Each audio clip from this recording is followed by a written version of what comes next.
Chapter 1159. Can I ask? After the little spider made a bold statement, he felt that the atmosphere was not right. He changed the topic and said weakly, "The first prophet saved the destroyed world. What is the specific situation? Does anyone know?" The prophet shrugged and said, "As I said, because the first prophet changed the result of the destruction of the world, no one remembers how the world was destroyed. Those who can remember are members of the committee." Mobile phone. Although I am the third prophet, I am not a member of the committee, so I don't remember how the world was destroyed. But you are a prophet. There are few things in this world that can be hidden from you. The little spider analyzed, and I feel that something is wrong. If the first prophet has saved the world, then the reason for the world's destruction should not be a secret. If it is not made public, it means that someone does not want everyone to know. Why do you always want to doubt the first prophet? The prophet's expression was a little strange and puzzled. Peter said embarrassedly, "Because according to my experience of watching Hollywood movies and several popular TV shows, and some personal experience, those mysterious people seem to be good people, but they seem to be shrouded in a lot of fog. They are not the key-turning mission, but the final villain." You use the experience of watching TV shows to deal with the end of the world? The prophet looked strange. Okay. Let me tell you something. Yes, there are few things in this world that can be hidden from the prophet, and the organization itself is the thing that the prophets can't understand the most. Except for the first prophet, maybe no one knows all the secrets of the organization.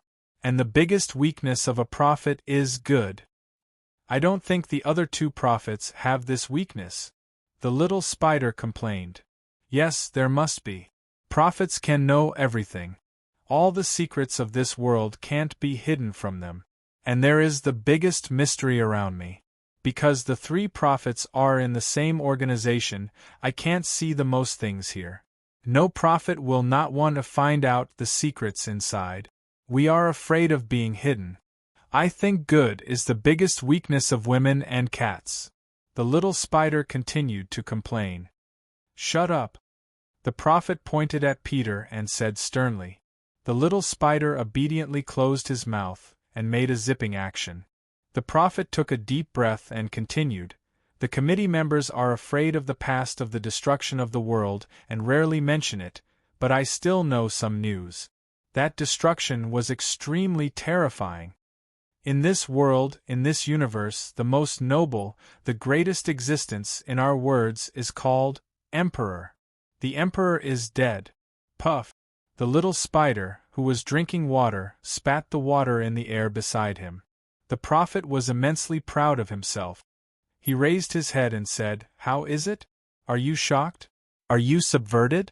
The Emperor is dead. What a cool way to destroy the world. The point is, because of our efforts, the Emperor is dead, but the entire Earth is still peaceful. Isn't that great?" What a joke. The little spider couldn't care less about sealing its mouth. "There's a problem with your Emperor too." The prophet was stunned. "What do you mean by also has a problem? Which other world's imperial capital is in trouble? Could it be that the death of the Emperor is a common danger for the multiverse? Could it be that both our worlds have the same Emperor?" No, no, no. The little spider hurriedly waved his hand and said, "I'm sure the Emperor in my world is definitely not the same as the one in your world." In our world? The old man was still alive and kicking, full of energy. "You guys are lucky that you didn't meet the Emperor of our world. What's so scary about the Emperor being dead? It's scary when the Emperor is alive." The prophet interrupted him. "You're wrong. The scariest thing is when the Emperor is half dead. You know, I've said that my main job in our world is the same as yours, to save the world. Why do we have to save the world? It's because the Emperor of our world is not the creator of the universe, nor is it the universe itself, but the Creator, the Messiah, the one of the Apocalypse." The little spider sighed.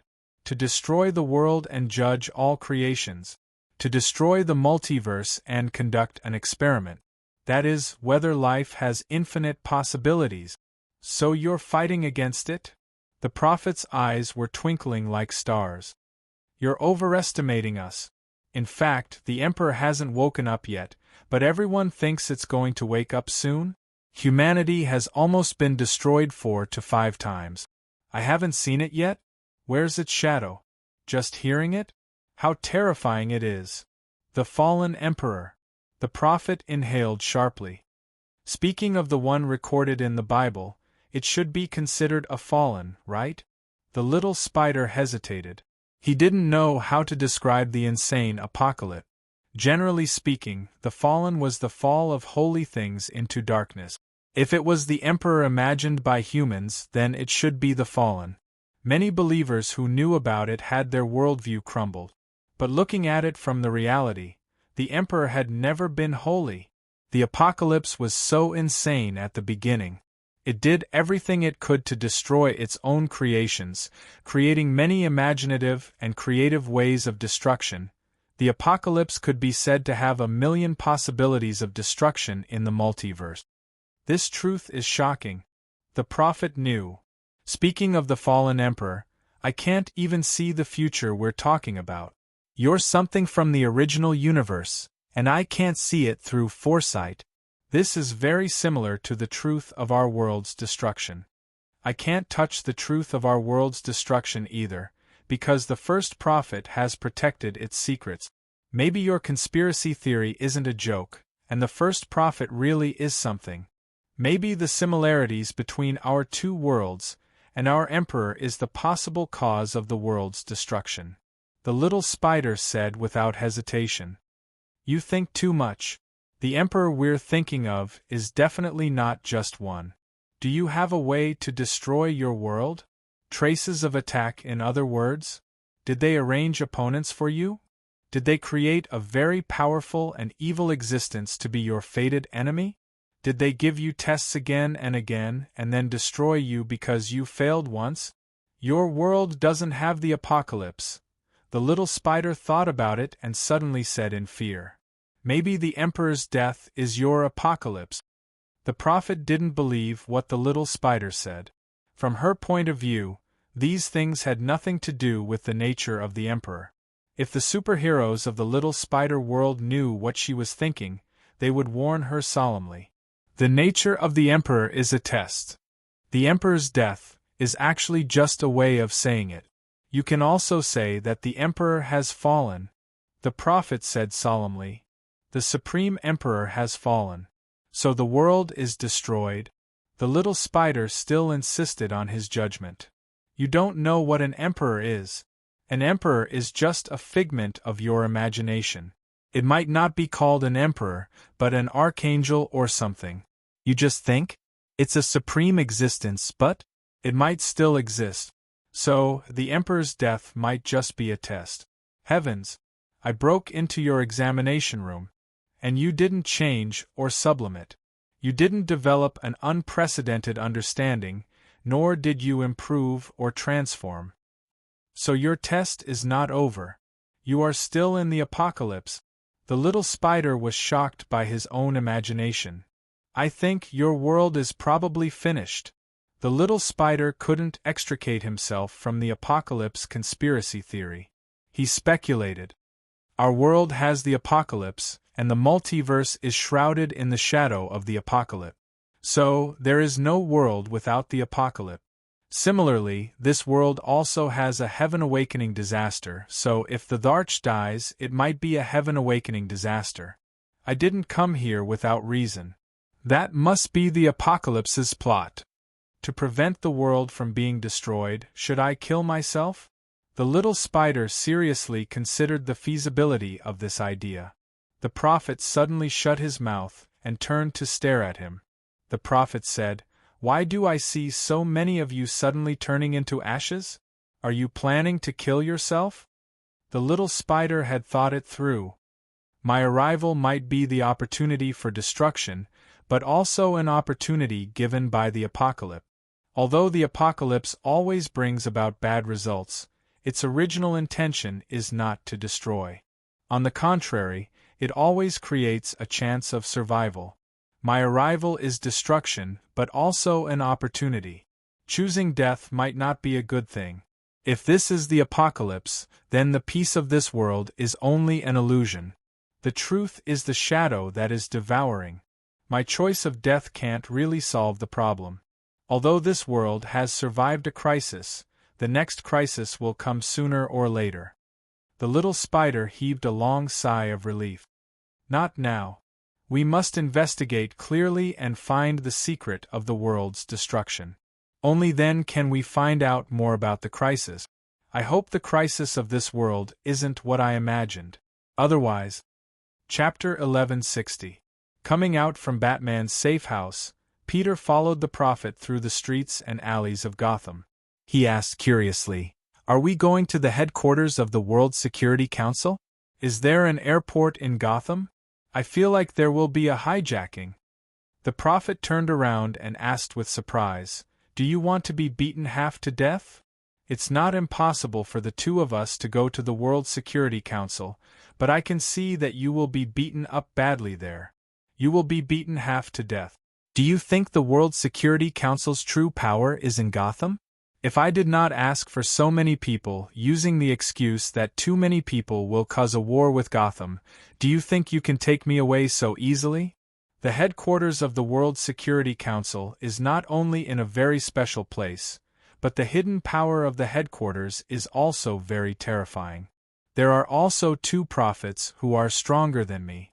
Do you think you can break through the headquarters by yourself and me, the weakest prophet? Without my help, any of the council members will be able to take care of you." The small spider looked at the sky above Gotham and the projection of the bat lantern on the clouds. He listened to the ear-piercing sirens. After the prophet was kidnapped, the people of the light revelation went crazy. They did not care about the prophet's warning and entered Gotham to search for the prophet. They had a violent conflict with the sensitive local forces. The Light Council invaded the harbor, surrounded the Clown Gang, and hunted down the Clown Gang. They crushed the Penguin Gang and were currently beating up the Gotham Gang, demanding that they hand over the Clown Gang. These people believed that the Clown and the Little Spider had worked together to kidnap the prophet, although that was not entirely wrong. But they would never have thought that the mastermind behind all this, the person who was now the leader, was their family's prophet. "That is why we cannot go to the headquarters." Peter nodded. "I am not a masochist, but I have a question. If you leave with me, it means that the three prophets have gone out of control. Will the system not have any countermeasures?" "Smart." The prophet snapped his fingers and said, "You're right. In addition to establishing a stable organizational structure, the three prophets system also has the intention of preventing loss of control. Of course, we have considered the problem of the prophet losing control. The biggest uncertain factor of all systems is people. To prevent the prophet from destroying the system, the first prophet took the lead, and the other two prophets assisted him. They created a supercomputer that mimics our power and can calculate all variables, the astrologer. The astrologer can imitate our abilities and replace one of us to operate the three prophets system. At the same time, another prophet will fight me until I am taken in again. I am the third prophet. After confirming my betrayal, the second prophet, who is more powerful than me, will come out to preside over the matter of hunting us down. He will obtain the right to use most of the Security Council's power to preside over the hunting of me. Only the Security Council can stop the hunting of us, so we still have about a day. One day later, the committee will be able to confirm that I have betrayed them. Then, they will invite the second prophet. At the same time, the first and second prophets will remove the seal on me. Originally, the three of us prophets had a common agreement. That is, the prophets will not meet each other. In our world, they don't exist. We can't understand all the relevant information. After the second prophet breaks the seal, we will understand each other. I will know everything about him, and he will know everything about me. And the first prophet would continue to be mysterious. And I mean if the first prophet betrays him, we will work together to fight him. Our strength, plus the artificial intelligence created by the first prophet to restrain himself, the astrologer, may be able to defeat him. So, one day later, we will all face the second prophet's pursuit. The little spider hesitated. The second prophet's power is above you. He will see the future further than you, and his vision is broader than yours. How are you going to defeat him? The prophet's face suddenly fell. I am not going to defeat him, she cried and said, it's all because of you. It was not a big deal at first. As long as it was determined that accepting you would not endanger the world, helping you was more controllable than arresting you. The World Security Council is not an unreasonable organization. I only need to submit an application report, and everything will not be a problem. The power of the prophet is great. I can protect you. There is no need to betray the organization. But now it seems that the root cause of the world's destruction is not your arrival, but the sequelae of the first prophet saving the world last time. It is a secret covered by the organization. In other words, the root cause of the world's destruction may be the organization. How can I go back at this time? I am a prophet. My duty is to protect this world. Now that I know the cause of the world's destruction may be the secret hidden by the first prophet, I can't ignore this. I must figure it out and prevent the first prophet from covering up the truth. This is also the hidden responsibility of the three prophets system. There must be a prophet who acts as an opponent. When I detect that there may be a problem with the organization, I must act as an opponent to prevent the organization from decaying. The existence of the other two prophets is not meaningless. We are the two most critical lines of defense against the first prophet. Do you think the minority report is only for people like you? Now, I am also a minority.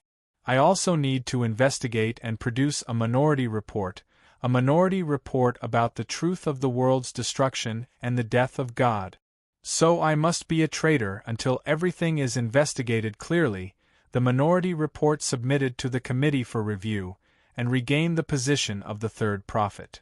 The little spider and the third prophet looked at each other and suddenly understood the meaning of her persistence. The core of the World Security Council was the three prophets, and the three prophets were not only the leaders who guided the World Security Council to prevent the destruction of the world, but more importantly, the three prophets were also the core of counteraction against the World Security Council. The whole system, while fulfilling its duties, must also clean itself up. When a problem was discovered in the World Security Council, the prophet had the responsibility to point it out.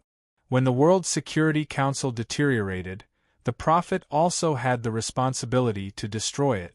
The existence of the other two prophets was not a puppet found by the first prophet. On the contrary, they were the line of defense that the first prophet had found to check and balance himself. The only thing the first prophet could not deal with was his own thinking going astray.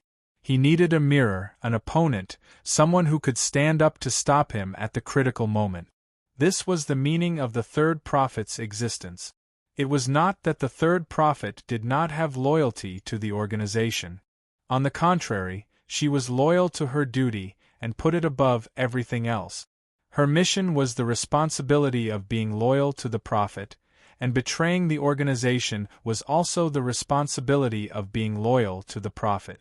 The little spider was also experienced in this kind of thing. He pulled the prophet to hide in an alley and asked, "What are you going to do?" "I know a mission about the secret of the first prophet. It is carried out by a committee member. The confidentiality level of the mission is very high, and it may involve the secret of the first prophet. In the past, I had to avoid peeping into these things, but now, I want to figure this out. That committee member is now carrying out the mission in the metropolis. We need to find him and figure out the secret of this mission. We can't just go there like this," the little spider said. "The second prophet has seen more than you, so your prophetic power can't fight against it, and according to you, my power is not enough to fight against the committee. The two of us can't complete the mission without the second prophet interfering. We need help." The prophet looked up in surprise. "You mean, that's right. Why can the prophet fight against the rotten World Security Council?" "Because we are prophets, and in this world there are heroes. And villains. Anti-heroes," Spider-Man said. "They only need the guidance of the prophet. They are natural opponents.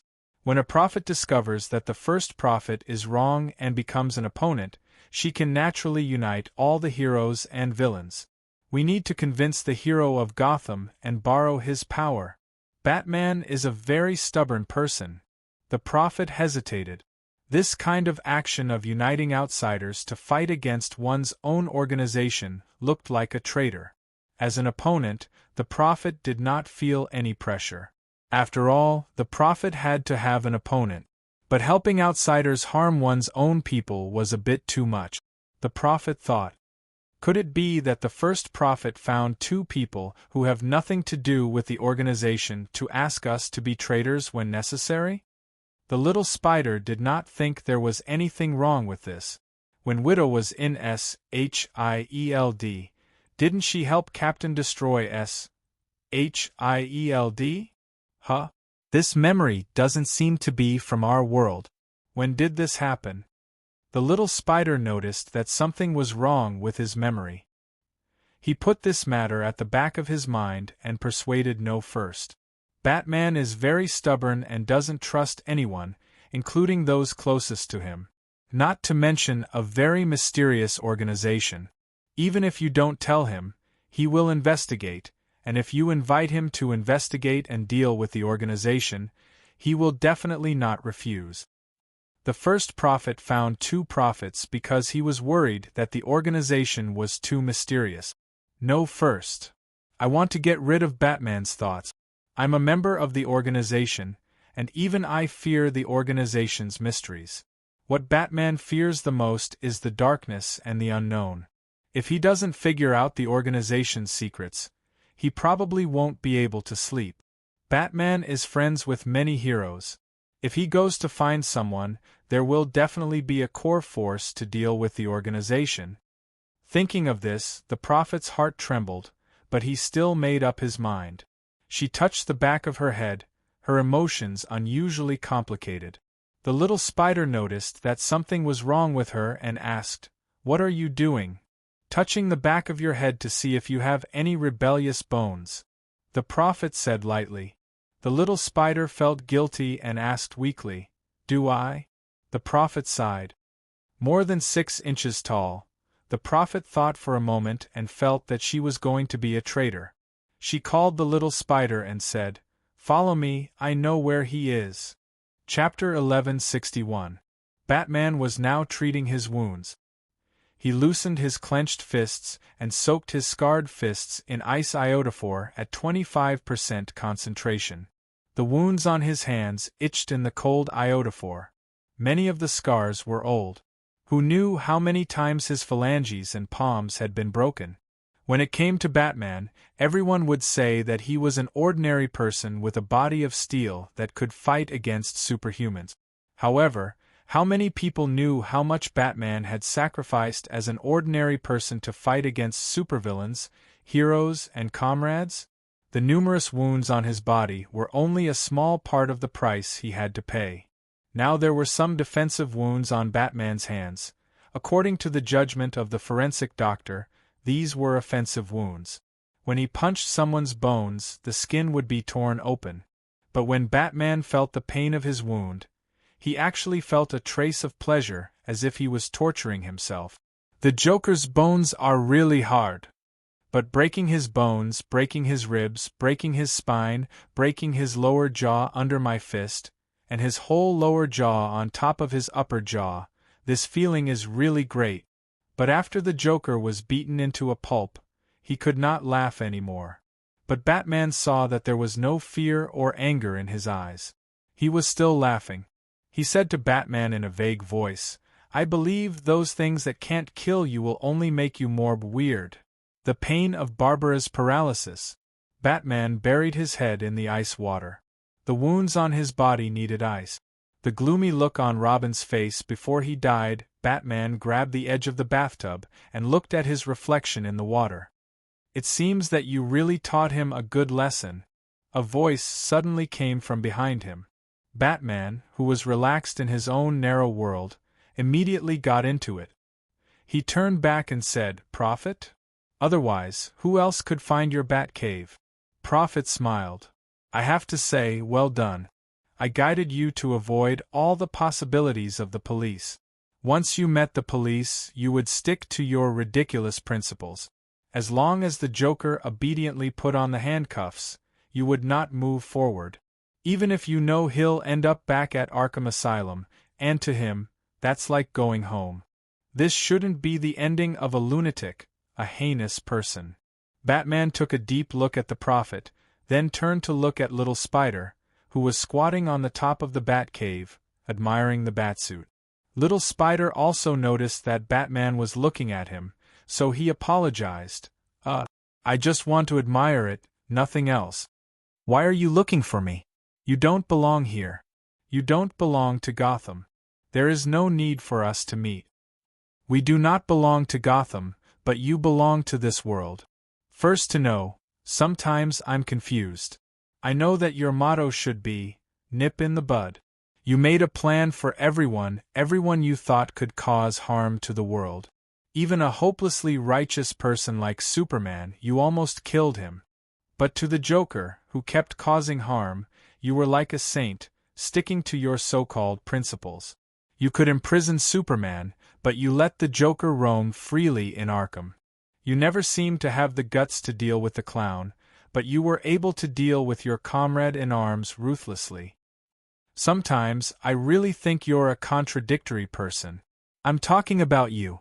To comrades who trust you, you always have a way to throw your principles to the back of your mind, but to those villains, your principles will magically appear and restrain you.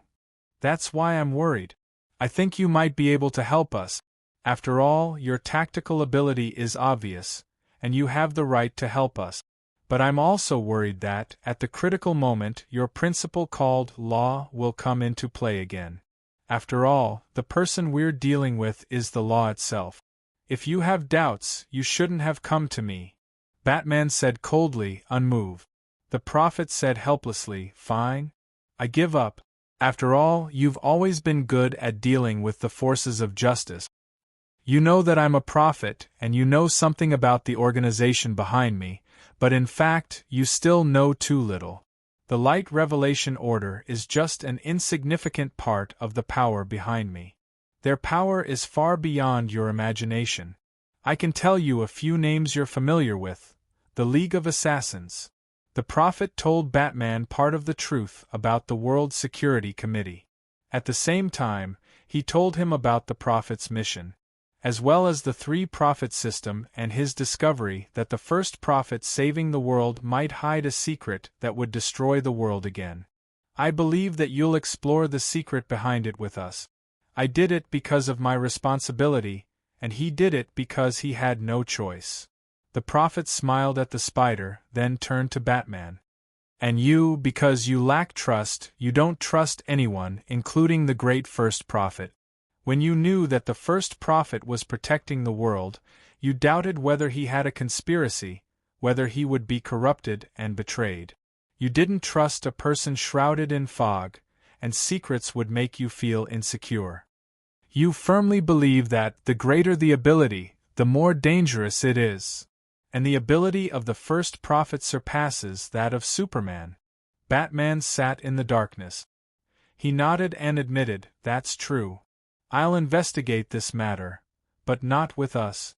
The Prophet said what Batman wanted to say first. "Because you don't trust us either. You think you can find out the truth alone." The Prophet laughed mockingly. "That's why I don't like you. Compared to that naive boy, you're really conceited and full of doubt, but you know what? Without my help, you're not even a little trouble for the organization. You underestimate the Prophet. There's still an hour before the day is over. At that time, the committee will report my disappearance to the second prophet. The second prophet will confirm my betrayal, and then the first and second prophets will release the self-restraint of the prophet. Then we'll be able to see each other. Batman, at that time, you'll also appear in the eyes of the prophet. After coming into contact with us, you'll also become a dangerous factor. He's the source. We're all secondary dangerous factors infected by dangerous factors. The prophet pointed at the spider. At this time, the prophet's body suddenly trembled. She said in surprise, "The seal has been released in advance. The committee can't even wait an hour. He's already seen us." The prophet's face was a little dazed. She looked back at the bat and the spider. The little spider carefully moved closer to Batman and whispered, "Hey, did you know? I have a special liking for people who dress up as animals they like. Your taste is amazing." The bat ignored him and turned to ask, "Who is he?" The prophet whispered, "The second prophet has seen me, and I've seen him. Speaking of which, this is the first time another prophet has appeared in my vision. Be careful.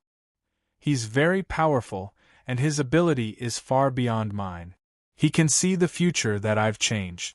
I can't see all the solutions to the future that he's changed as a variable, but he can see all the solutions to the future that I've changed as a variable. His ability covers me. Some of the future that I may not be able to see anymore. There will be variables that I didn't expect among the pursuers. The second prophet, his name is Chen-Ong." "What?" The little spider suddenly looked up and said in horror, "What's his name?" Chen-Ong retracted his gaze that had passed through countless space-time and focused on the prophet. He had just come down from the meeting of the World Security Council and had just finished his conversation with the first prophet. The first prophet, of course, was not Chen-Ong. Because of his self-restraint and self-seal, Chen-Ong still could not understand the first prophet. Chen-Ong said to the directors from all over the world who were projected to attend the meeting, "It can be confirmed that the third prophet has betrayed the organization. But she is still in a reasonable state of fulfilling the obligations of the opposition, so all the arrest and detention matters will be all my responsibility. Other than me, the organization has no right to harm, kidnap, or arrest the prophet." Chapter 1163. We don't have time. The prophet began to pack up the necessary items. She turned to Little Spider and said, "Now we have to hurry to the metropolis. It's not worth wasting time on this bat. We need Superman's help right now." Little Spider was surprised. "Hey, we've convinced him to this point. If we don't continue, why are we here?" The prophet glanced at Batman. "He'll convince himself of what's going to happen next. He'll naturally come to us. It's not all meaningless. And as I said, the second prophet's ability is stronger than mine, so he will create a lot of accidents that I don't expect, just like now. I thought he would wait for the committee's formal request before he made a move. But now it seems that he has made a move to advance the committee's request." Spider-Man said solemnly, "I'm very familiar with the name Chen-Ong."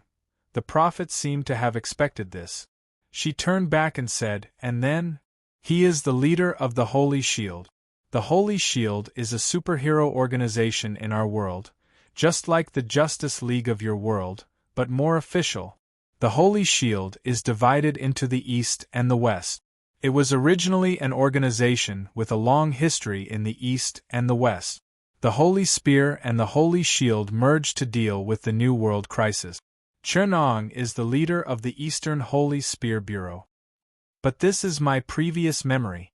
After coming to this world, I found a blind spot in the original world that I had never noticed. I know a doctor named Chen, 6 years before the appearance of the Holy Spear Bureau. His name is the phonetic symbol of Chen-Ong. He is one of the scientists organized by the government to deal with the crisis. I suspect they are the same person, but the strange thing is that no one has ever thought of such an obvious clue. Maybe it's just a coincidence? The prophet shrugged. Spider-Man was horrified. But they look exactly the same. The prophet started to doodle. This time, her drawing was very realistic. She used the sketch technique, and soon, Chen Eng's image appeared under her pen. The little spider looked at the familiar figure on the paper, and the fear grew. "It's him," the prophet said solemnly. "Originally, I thought that the second prophet was a relatively simple person, but now it seems that he has a lot of secrets. The three-prophet system and the organization. The first prophet who saved the world without anyone knowing, and the second prophet who also exists in another universe. Now it seems that I'm the only one who is simple and has no secret." The little spider hesitated. "But that's not necessarily true. I've seen other people in this world who look exactly the same as our world, and he didn't know it. So, maybe there's some mechanism in the universe that we don't know about, or maybe the universe you're in is a parallel world to ours, so there's a parallel body." The prophet looked up and said, "Is that so? Is there such a coincidence? Do I exist in your world? Who is that person?" The little spider shook her head. "I've never seen you, but maybe it's just that I don't know many people. The person who looks like the person I know." He turned to look at Batman, who was silent and took a deep breath. "In our world, he's called Black Bat King. He was originally the leader of a superhuman race on the moon. Later, the moon was destroyed in the war, and he came to Earth, trying to reunite his people who had been stranded on Earth. After he joined the Holy Shield, Chen Ong made him a suit of armor, exactly the same as his." The little spider pointed at Batman's armor. "I looked very carefully just now. There are some missing details, but the general idea is the same." Batman's expression changed a little, but his face was hidden in the shadows, and no one could see it. "Maybe it's a parallel world observation." The prophet changed her words. "The second prophet may exist in all parallel worlds, and his consciousness can move between these worlds. If that's the case, we've all underestimated the second prophet's ability. He may not be worse than the first prophet." The third prophet shook his head. "He has never shown any relevant abilities. The committee's intelligence on him has a huge error. The organization is becoming more and more mysterious. I thought I saw through most of the secrets inside, and only the first prophet was unknown to me. Now it seems that I was too arrogant. It's just that the waters of the second prophet are so deep. No wonder he's the second prophet and I'm only third. I didn't notice that the committee suddenly met an hour earlier, and I can't tell if there were any signs of the prophet's interference. In any case, I didn't find any evidence of the second prophet's interference. But I also didn't observe a sudden increase in the probability of this happening. I thought it was just a sudden event with a small probability. But now it seems that the second prophet may have chosen the timeline. As long as there is a probability of something happening, he doesn't need to interfere directly. He only needs to choose the timeline, and it will happen naturally. And I can only do it myself, guiding the future in the direction I want. I'm using the law of causality to influence the future, but he may be able to decide the future. I suspect his way of existence is a fan-shaped forward.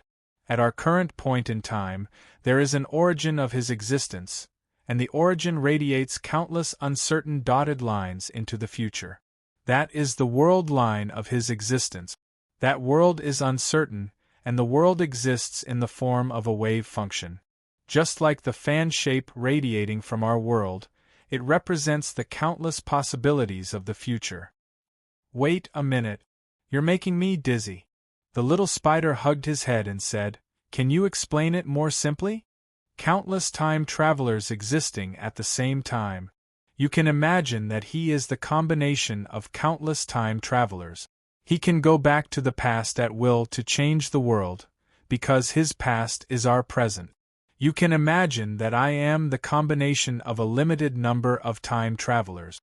Once I encounter a bad ending in the future that I want to change, I have to go back to the present and change the future that I know. Do you know what's the most complicated thing about this? The prophet asked. The butterfly effect. Batman finally spoke. Your weakness is the butterfly effect. You can go back to the past from the future and change the direction of the future, but just like the butterfly effect in the movies, you can't be sure if what you do will lead to other variables, but your ability can allow you to go back to the past countless times. So, every move you make will lead to the changes in the future that you observe. You can only observe the changes after you interfere, but you can't observe the changes that will happen after you interfere. You can't predict the changes that will happen after your actions change the future. You are a time traveler who can go back to the past countless times. Yes. The prophet's face turned cold. You've found out. You should be preparing a plan on how to destroy me, right? Let me warn you, don't plan the future in front of the prophet. Only the prophet can defeat the prophet. Batman continued noncommittally. As for the second prophet, he doesn't need to do anything to change the future himself. He only needs to choose one of the countless futures. In other words, he doesn't need to do anything.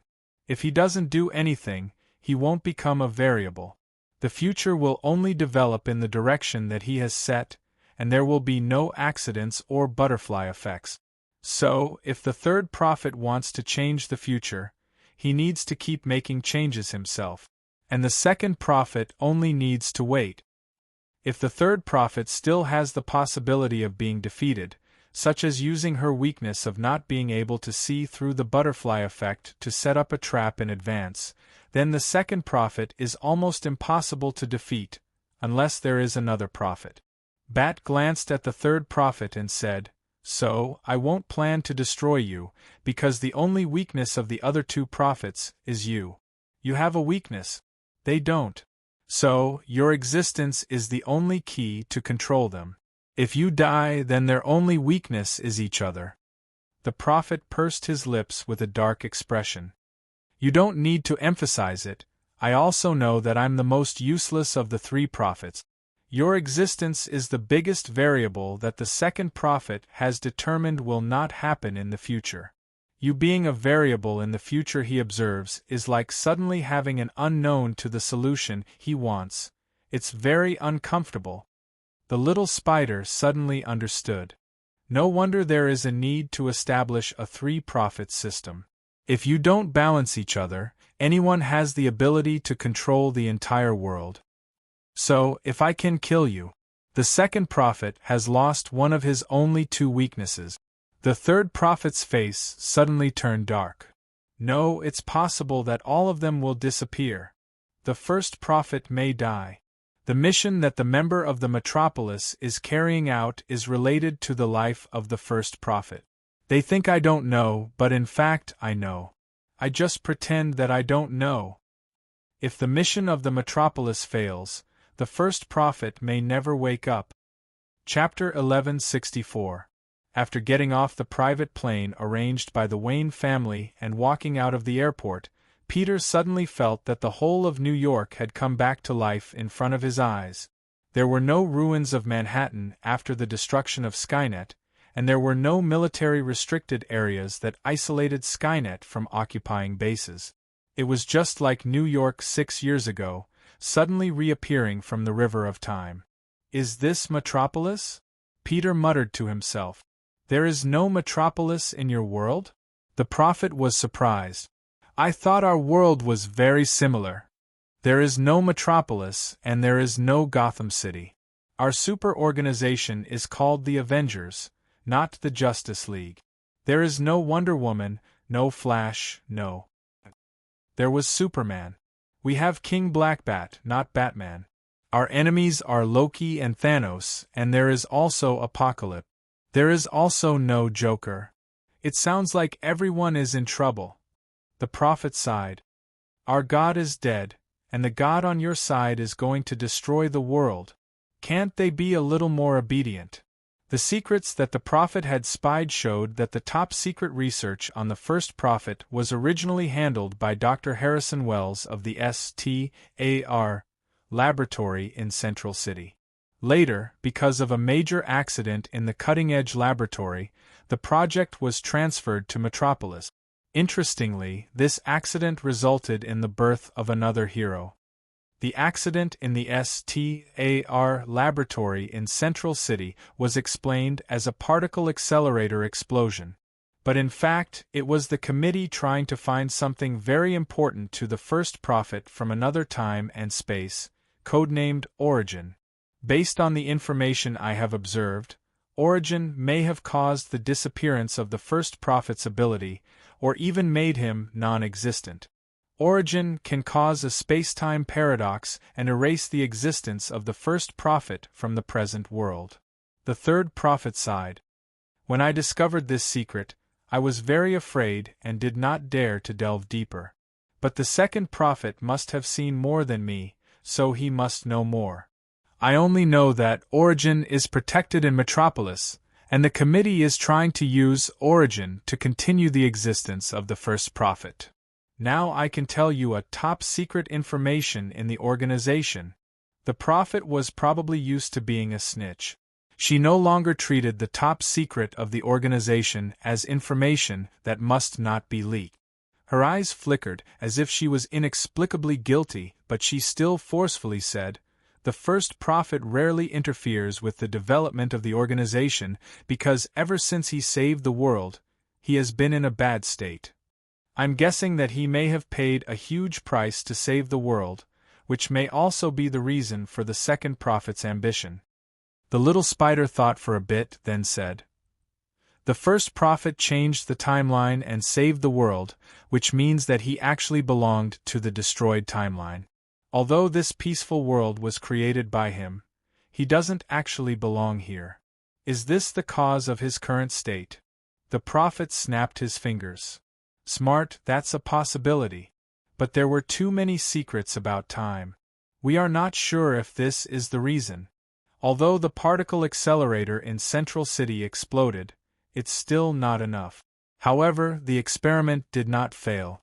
They still found the origin from another spacetime. Judging from Barry's ability, that experiment indeed had the ability to break the boundaries of spacetime. It may even be the root cause of Barry's ability." Batman lowered his hoarse voice. Now that he appeared publicly as Bruce Wayne, he had been keeping a low profile. "Origin is placed in Lex Corporation's secret laboratory," the prophet said to Batman. "Now you have to help us sneak in." "No problem. The Wayne Group and the Lex Group will reach a cooperation agreement. I can put you guys in the agreement and have you join the Lex Group's secret laboratory as collaborating scientists. However, the leader of the Lex Group, Lex Luthor, is not a simple person. I once worked with him to deal with Superman. He is very smart and extreme. Sometimes we can cooperate, but he is never manipulated. In cooperation, he always tries to take the initiative. So, if you meet him, there might be trouble."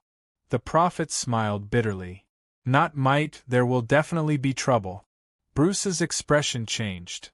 "Luthor is the committee member responsible for controlling Origin and completing the mission?" The prophet nodded. Bruce was even more afraid of this mysterious organization. He knew how crazy Luthor was. He was a calm yet crazy person who worshipped order and overthrew it.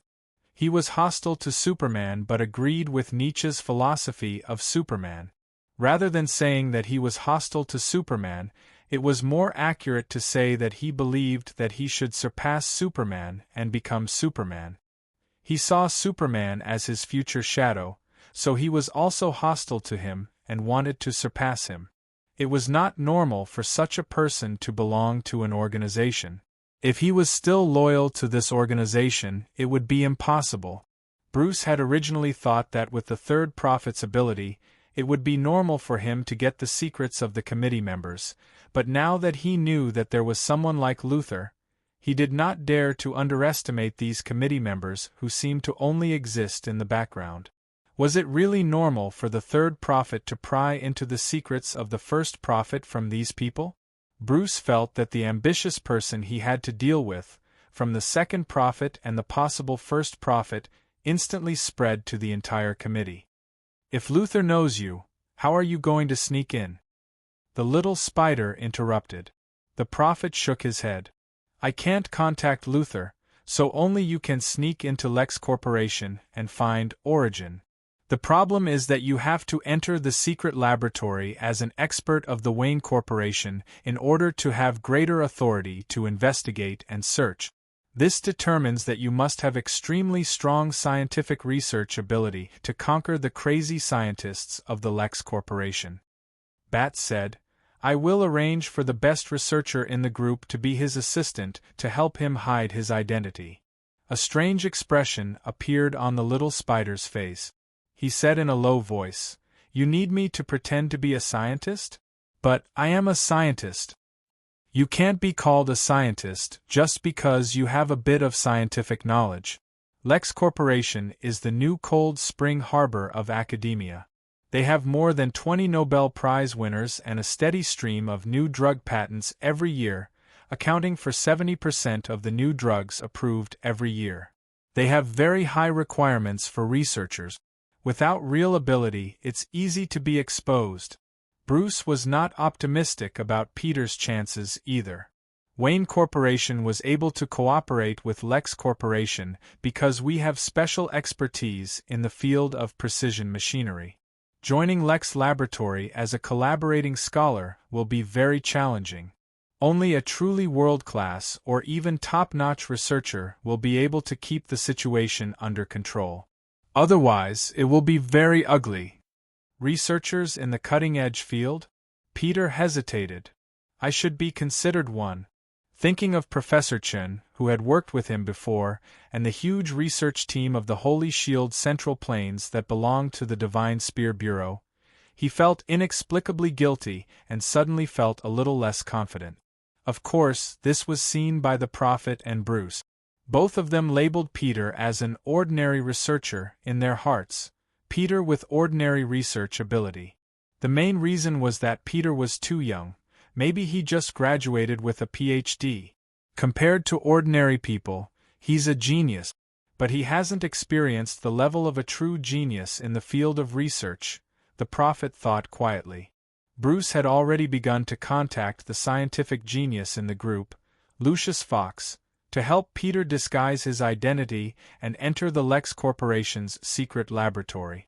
Under the circumstances where both of them objected, the unconfident little spider could only obediently accept the arrangement. After all, he was just a third-rate scientist who studied genetics, had some accomplishments in retroviruses, and had studied how xenogeneic genes could be used to supplement human genes. He had some achievements in the field of biology. Compared to Professor Reed, Professor Stark, Professor Chen, and the scientists in the Divine Spear Bureau who easily darkened matter and massacred the entire world, high-energy physics, cold nuclear devices, developed the Crimson Mech, modified the Blade Warrior, modified many descended bodies, created the Superman serum, indirectly created the Doomsday virus, and developed cheats, Peter was far inferior. Speaking of which, he was only at the level of a research laborer, far inferior to the little boss in charge of a project in the Divine Spear Bureau. The little spider had participated in the research work of the Holy Shield's development of the spider suit. At that time, as a research laborer and experimental mouse, he joined the Spider Sense research team and had a deep impression of the little boss in charge of the Spider Sense research. In order to expand the application of the Spider Sense, this person memorized the characteristics of the spider sense in his brain and created an anti-spider mechanism without any equipment. In close combat, he defeated the little spider with the physical fitness of an ordinary person. After he understood the mechanism of the spider sense like the back of his hand, he created a misleading tactic. With the ability to deceive the little spider, he made the little spider interfere with itself. Its strength could not be exerted at all, and the spider sense became a shackle that limited the little spider's physical fitness. It became the little boss weapon. Since then, Peter obediently accepted the research work in the Holy Shield and did not dare to try to gain leadership of his own project. After a long period of study, after the spider suit was developed, the person in charge of the project, the little boss, finally recognized that the little spider had the qualifications to independently lead a small project in the Divine Spear Bureau. At that time, Peter could not help but feel happy as if he had finally graduated. Chapter 1165. Wearing a pair of black-rimmed glasses, little Spider looked like a freshman who had just graduated from university. His youthful temperament made his identity as a talented research assistant especially convincing. He put on his long-awaited formal attire and looked a little sluggish, like a bookworm. It could be considered his true colors. "I've worn red and blue tights so much that I can't get used to formal attire," the little spider thought to herself. "Am I turning into a pervert who loves to wear tight clothes?" Lucius Fox was a thin, middle-aged black man who looked very spirited. He was the CEO of Wayne Enterprises and one of the few people who knew Bruce Wayne's other identity. He provided technological support to Bruce, and many of Batman's equipment were developed by him. But in general, he was more inclined toward high-precision machinery, which did not match the biotechnology that the Lex Group was good at. He was also a little curious about Peter's identity, but Bruce would not explain too much to him.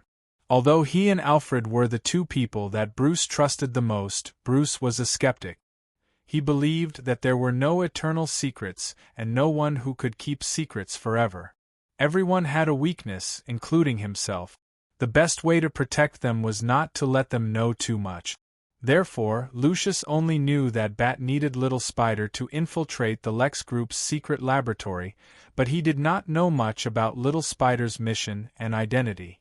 "Don't talk too much. You're playing the image of a man of few words," Lucius said. "The more you interact with them, the easier it is to reveal flaws. Your right ear has been implanted with a bone conduction headset. If you encounter any technical or scientific problems, I will guide you remotely. Don't move around in the laboratory. Any small movement will expose your true level. It's hard to fake academics." "Taciturn?" Little Spider thought to himself. "I think you're making things difficult for me. Maybe I should play the role of a man of few words but with a lot of inner drama." Lucius sighed. "For a man of few words, the expressions on your face are too rich." When they passed by a laboratory, the little spider took a few more glances at it. He clearly wanted to say something, but he was worried about his image, so he suppressed his talkative nature. When they arrived at the office provided by Lex Corporation, the spider's senses did not detect any eavesdropping devices. The little spider finally could not hold it in any longer. "Are they doing non-destructive cell replication?" Peter continued. "I just saw that they seem to be using somatic cells to induce and cultivate stem cells in a targeted manner, trying to restore the function of cells. But it seems that they are still at the first step, transforming ordinary human skin cells into a new type of universal cells with the function of embryonic stem cells." Lucius felt a little lost. He specialized in electronics and machinery, and biology seemed to be a little broad. Was he good at general knowledge and general research? Faced with such front-end problems, he could only show a confused and innocent look. "Looks like your world's biological research is not very developed," the little spider said excitedly. "The method they used cannot cultivate universal cells suitable for the human body because they used a reverse transcriptase virus in the process of genetic recombination." He excitedly explained to Dr. Lucius, "Reverse transcriptase is a tool used by viruses to modify DNA. It is a naturally evolved DNA compiler. Viruses use reverse transcriptase to transcribe their own RNA into DNA, and then use the organelles of the host cell to carry out transcription, translation, and synthesis of daughter viruses. Just like how Lao Wang parasitizes the reproductive system of the neighbor and uses the reproductive system of the neighbor to give birth to his own child. I know what a retrovirus is." Hearing the dirty metaphor of the little spider, Lucius could not help but interrupt him. "Oh!" The little spider did not know that his inadvertent display of academic discrimination had provoked Dr. Lucius. He continued to explain, the retrovirus is a tool for genetic recombination. If the method of using the virus as a tool is not appropriate, it will cause genetic pollution, which is to cause genetic mutation, lose the expression of the original cell, and be unable to retain the gene expression of the original cell. Take cloning as an example. Using cells with recombinant DNA by the retrovirus for cloning, there is a high probability of cloning a huge tumor. If the tumor can still maintain its human identity, it will look like an egg with teeth. Like being bitten by a Shar-Pei that has been exposed to radiation. Also, like an avocado and another older and more disgusting avocado having sex with a crocodile, giving birth to a disfigured child. Lucius could not help but imagine the little spider's malicious metaphor, and was immediately disgusted. He angrily interrupted the little spider's think of an even more disgusting description, competition, and roared, I know what genetic mutation caused by gene recombination by retrovirus is, and I also know what genetic mutation is. I graduated from MIT with a professional doctorate, not from a state university, nor am I an idiot from a community college. You don't have to explain these questions to me. The little spider was stunned. But I graduated from a state university, Empire State University. After the New York State University system was destroyed by the apocalypse, it was rebuilt as a research-oriented university. At that time, I was still in high school and wanted to go to Harvard University because it was the strongest school in the field of biology. But later, I heard from SHIELD that after the New York State University system was destroyed, the U.S. government intended to use its educational resources to rebuild a research-oriented university to study Skynet technology closely. There was also a friendly alien leader professor from the Starling race who cooperated to run the school. Compared to MIT, Harvard was like 3 centuries behind. Then I changed my goal of enrolling. Of course, I'm not saying that MIT is not good. It used to train Dr. Stark. I mean, times have changed. Faced with the challenge of the technological boom, it is now a little behind the times. After all, it cannot compare to Empire State University. I mean, it is not suitable to compare with Empire State University because we are the closest to Skynet, and we also cooperate with Starlings. We have already surpassed the limits of Earth. Of course, on Earth, I mean in the countries on Earth, MIT is a good university. Lucius was so ashamed and angry that he almost fainted. The little spider knew that he had said the wrong thing and kept explaining, MIT is a good university. Shut up. To avoid being humiliated by the little spider, Dr. Lucius could only change the topic. What's wrong with the Lex Corporation's research?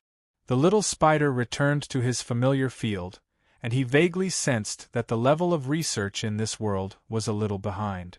He became a little excited and talked about his favorite field of biology. Looking at the information they released, they are challenging somatic cell cloning. They are not cloning with somatic cell nuclei or egg cells, but completely cloning with somatic cells. Now, all-purpose cells are just the first step. They want to use the somatic cells in their hands to create cells that are more versatile than stem cells. They have to overcome countless difficulties. Now, their biggest headache is the genetic damage caused by retrovirus recombinant DNA. With the direction of their research, there is no hope of solving this problem within 5 years. They are going the wrong way. The little spider suddenly realized something. They are trying to clone a group of special cells, and there are many problems. I can't get the data of that cell, but I can see that the characteristics of that cell are very unique. In some areas, such as vitality and genetic mutation, it is beneficial to research. This kind of cell has a strong vitality and will not easily die from experiments or damage. That is to say, it is very durable and especially suitable for experiments. But at the same time, when the retrovirus invades this cell, it will be easily destroyed. They have to use the symbiotic virus to cultivate it. Therefore, this kind of retrovirus is very destructive to genes. To use an analogy, replicating this kind of cell is like studying an Iron Man with iron bones. Ordinary scalpels can't cut the skin at all. Then someone developed a powerful artillery, that kind of retrovirus. They hope to use artillery to smash the Iron Man into pieces, and then grope around in the pieces to put together a complete human form. This is just the first step. The ultimate goal is to resurrect the Iron Man into two. You have a way to solve the problem. Dr. Lucius heard the hidden meaning in the little spider's words. The little spider smiled confidently. I dare not say anything else, but retrovirus, that is my specialty. I once worked with Dr. Cotter to develop a method to transcribe lizard DNA into human DNA for expression. I also helped Harry cure his family's genetic disease. That is a retrovirus. Even his superpower was the result of his father using a retrovirus as a tool to modify his DNA. The spider's venom was a type of retrovirus that modified genes. Of course, the little spider did not say this out loud.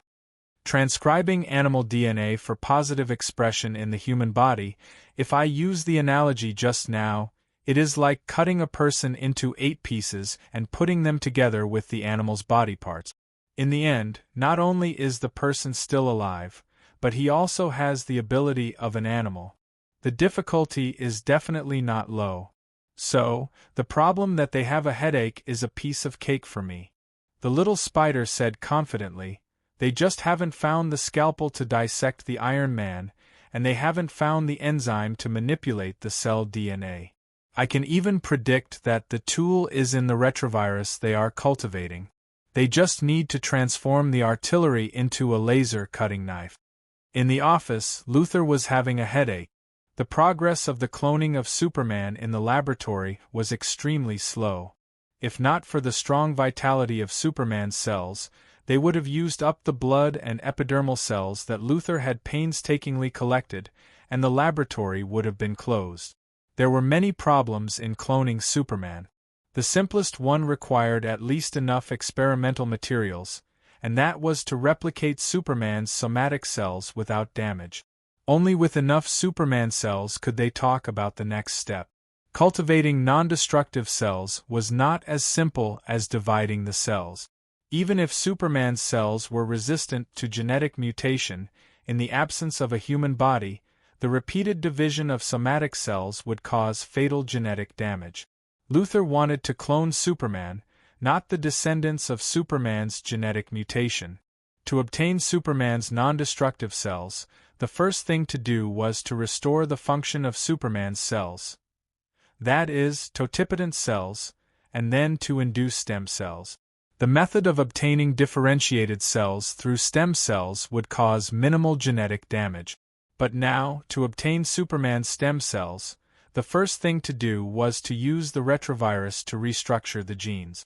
The genetic damage in the process had reached a level of destruction. Without the need for multiple divisions, the cultured cells could not be used. Thinking of the difficulty of the experiment, which could be said to be a process with no progress, Luther had the urge to capture Superman and extract a tube of his spinal cord. It would be best if Superman was a woman. Then he could capture her, extract her eggs, and then extract the mammary gland cell nucleus for cloning. If he could capture Superman, what the hell was there to clone? Superman's somatic cells were all stolen when the alien general came to Earth and fought with Superman, okay? Chapter 1166. Hey, Bat. Lucius contacted Bruce through a secret communication device. He hid in the bathroom, placed the computer on the toilet, and faced the masked Bruce Wayne. Of course, he was now Batman. Lucius found a way to use a signal that would not be detected. He was wearing pajamas, his hair was messy, and he only contacted Bat when he woke up in the morning. "The boy you sent is very unusual," Lucius snitched. "I've also made progress on the matter you asked me to investigate. There are many illegal projects in the Lex Corporation's secret laboratory.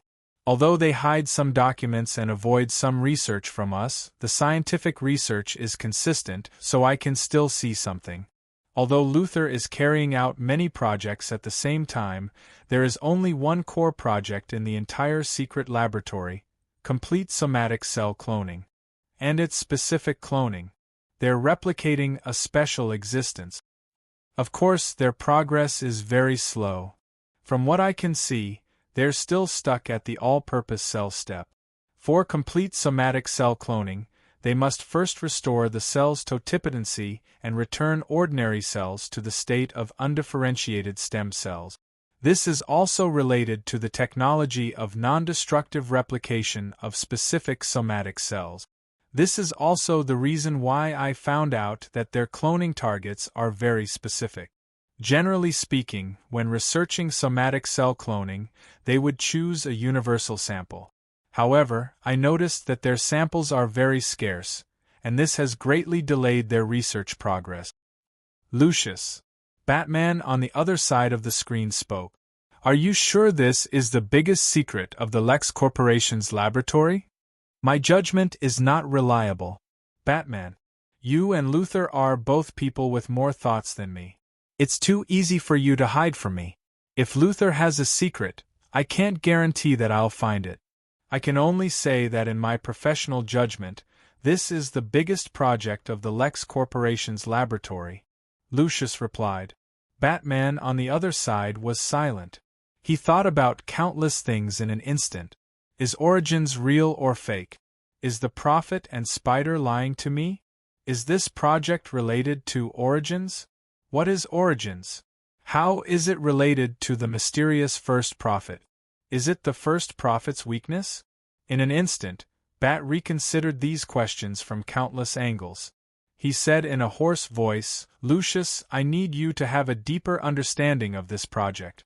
It's best if you can figure out the source of the sample cells. An indescribable awkwardness appeared on Lucius's face. He hesitated. Batty, you know that my strengths are in precision machinery and electronics, and biology is not my forte. Interfering with someone else's project in a direction that I'm not good at. This will cause my reputation to plummet, and I'll be ostracized by the researchers at Lex Corporation. If you need me to, of course, I can be a little more difficult to deal with. I can use the excuse of funding review to interfere with them. Before Luther responds, I can seize the opportunity to get something out of the project. But Batty, this isn't the best move. Didn't you already send a professional over? Professional? Bruce was stunned for a moment. Then, his mind began to recall quickly. He quickly reacted. You mean Peter? You've been in contact with him for some time. What kind of young man do you think he is? Batty did not answer the question directly. He always avoided revealing information. If information was compared to wealth, Batman was a grandette through and through. If he used this attitude to run the Wayne family business, he would have acquired the entire Gotham a long time ago. Lucius smiled bitterly. Old friend, you've really made me look bad. Now in the Lex Corporation's laboratory, I'm just a dispensable character sent by Wayne Enterprises, and he's almost become the god here. His understanding of this place far exceeds mine. He has already entered the core of this project. In the core laboratory of the Lex Corporation, using retroviruses to implant gene fragments, activating the differentiation function of cells, and obtaining totipotent cells with the characteristics of stem cells. Yes, your train of thought is correct. But you're hoping to use the same thinking to obtain stem cells, cells that can develop into complete individual potential of various tissues and organs. In other words, totipotent stem cells. Although it's only a difference of one word, these are two completely different concepts. Totipotent stem cells only exist until the 32nd cell stage of cleavage in a fertilized egg. This is also the ethical limit of studying totipotent stem cells. Every time you obtain a totipotent stem cell, you have to kill an embryo. You're hoping to implant gene fragments in somatic cells and differentiate them into embryonic stem cells. What kind of concept is that? If you succeed, then there will be no limit to the lifespan of humans, and everyone will be immortal. because by using the same technology, we can restore one cell in our body to the state of an embryonic stem cell. It will be able to differentiate into a brand new me. As long as we complete the induced differentiation technology, our body cells will have no physiological limit. This is the technology of immortality. I'm not saying it's impossible. I've seen many more sensational and incredible technologies, but this is not something you can research. The little spider stood on the podium and scolded the researchers who were taking note. You don't even have the confidence to insert a gene fragment and induce it to differentiate into a totipotent cell. Using retroviruses to cause irreversible genetic damage to totipotent cells. If you succeeded on Earth, then you would still be wandering in the Sirius galaxy. The reason why I extracted the gene compiler, reverse transcriptase, from the retrovirus and created this brand new gene editing tool so that you can restore part of the totipotency of cells without loss and extract totipotent cells without loss is because I need to succeed in convincing you. It's only because I need a successful way to convince you, not because I have any expectations for this path.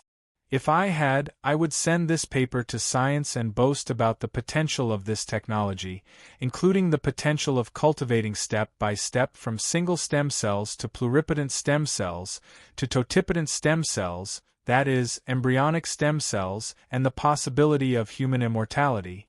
Do you believe it? At that time, those who are willing to provide me with research funding can line up from the metropolis to Gotham. The ultimate goal of this project is to reclone some cell samples and ensure the genetic integrity of the cells. What kind of concept is this?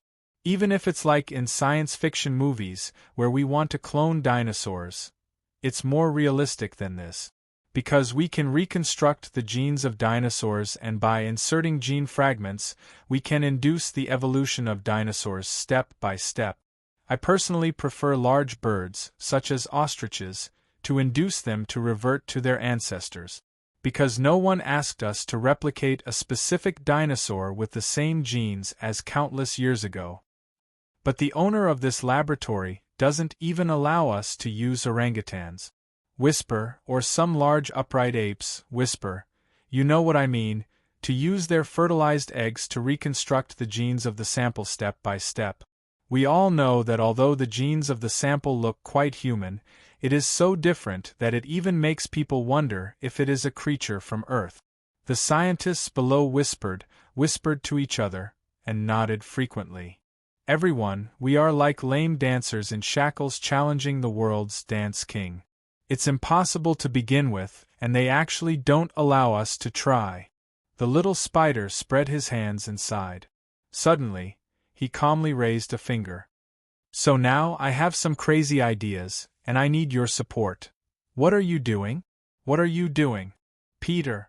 A few hours ago, the little spider looked at himself in the mirror and said in a somewhat obsessed manner, "Give up this crazy idea. This is simply evil. But the truth is right in front of me. This is the charm of science." The little spider in the mirror said to himself, "There is no good or evil in science.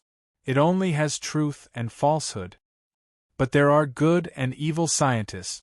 We still have a conscience." The little spider touched his chest and struggled. Chapter 1167. Luther leaned against the back of the chair and looked at the man who had broken through the layers of defense of the Lex Corporation and appeared before him. He appeared rather uneasy. The tie on his purple suit was wrinkled by himself, and he was sweating profusely. He fidgeted before Luther and looked very nervous. However, Luther had never underestimated the man before him. Even though he was a genius, and he might be a bit paranoid, he hated madmen who were completely chaotic. Madmen were the bane of geniuses. "Since when were you willing to leave Gotham?" Luther laughed coldly. "Leaving your dark nest and coming to the light, no, no. The light is not suitable for you. You should hide in the dark forever. Clown." The clown stammered, "Luther, I heard you're working with Wayne now?" Luther laughed with disdain. "Since when did you care about the uncrowned king of Gotham? Shouldn't you continue playing games with that bat? Bruce is Bat. Clown laughed. Why did he come to find you? I am very interested. As far as I know, Batman is investigating something very interesting. He revealed a secret, that is, our world is under the control of a mysterious organization, 3 clowns called prophets, trying to build a boring world. They think the world will develop according to their wishes, just like a boring story. You know, our wish is for the world to be more exciting and full of surprises. Luther's expression changed slightly. He planned calmly in his mind.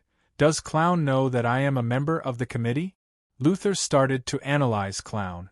Clown appeared before him and mentioned the existence of the committee. This meant that he had started to come into contact with the committee's secret.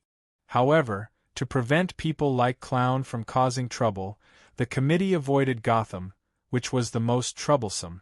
If Bruce was Bat, he should have guessed it. However, his attention was too focused on Superman that he overlooked such an obvious clue.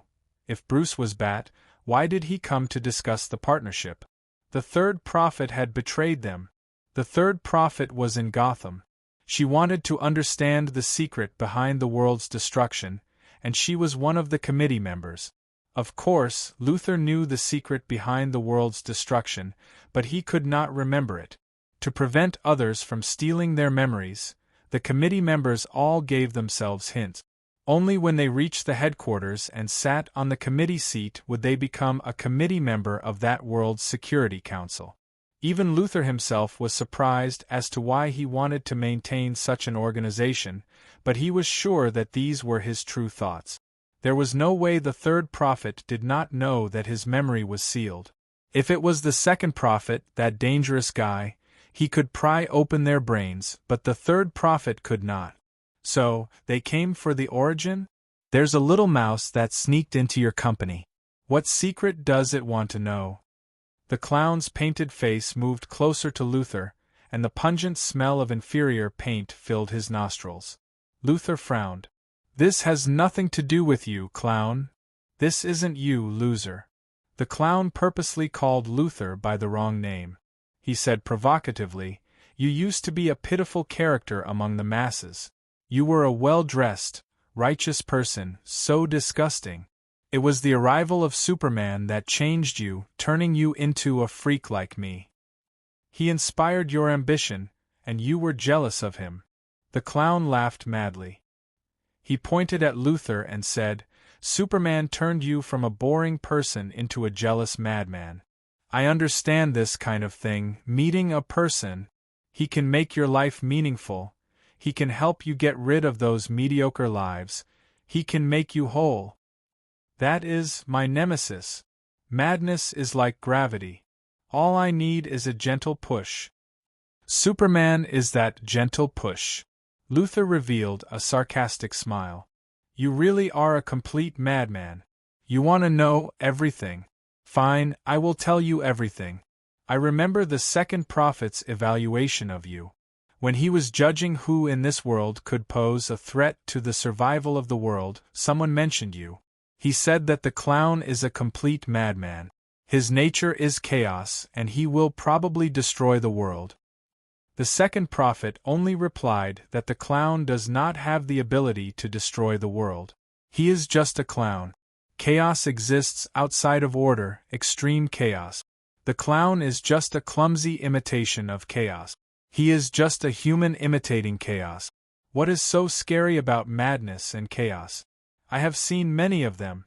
The clown is in chaos, but he does not have chaos itself. Because if he did, he would become chaos itself. He looks crazy and seems to want to hurt everything, but he only uses fear to control people. Just like someone said, what we are truly afraid of is fear itself. He can find your weaknesses and defeat you one by one, but so what? Batman can also find your weaknesses. The only reason the clown is stronger than Batman is because he has no principles. Believe me, my bottom line is much lower than him. Because the clown's actions have their own internal logic, and I don't.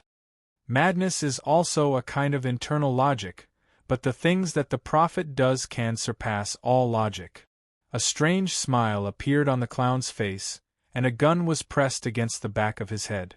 Someone behind him said, "The second prophet asked me to say hello to you on his behalf." Luther sighed with emotion. Can your madness suddenly make a super scion from planet Namek appear in the void in front of us? The clown smiled slightly. Do you think death can frighten me? Death can turn you into nothing. The person behind him suddenly put down the gun and sat down next to him. Time was tight on my way here. Can you give me some barbecue? The man had a bearded Mongolian face, and his expression was very calm. My name is Khan. Death can't bring anything. What causes fear is always fear itself. Death is a zero. It can make everything meaningless. Clown. I know you. You can always use various reasons to make people not kill you. Most of them are **t reasons like, if you kill me, you will become me. It sounds like a mimetic virus. But in fact, the death of any person has no meaning. People are afraid because the things that death changes only exist in their minds. Khan said calmly, why doesn't the second prophet care about you? You may not know what planet Namek scions are, and I don't know either. This example is used to illustrate a concept. The probability of this happening is 2 to the power of 190 million. If Kakarot suddenly appears in front of you and beats you up, you can call it an infinite non-probability event. The second prophet's ability is to wait for everything to happen, including infinite non-probability events. The clown sitting on the chair suddenly disappeared. The clown who came to chat with Luther suddenly disappeared. It is also an infinite non-probability event, incomprehensible, unrelated to any law of causality, an accidental event or a miracle. Khan said calmly, the third prophet greatly underestimated the second prophet's power. The second prophet can make her disappear with just a thought. He can create miracles.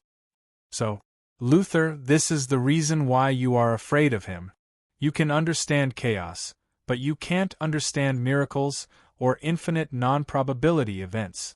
Luther smiled and said, yes, clowns are difficult to deal with, but I have to admit that the prophet is the most incomprehensible thing I have ever seen. The second prophet can make anything impossible happen, but the first prophet is truly omniscient and omnipotent.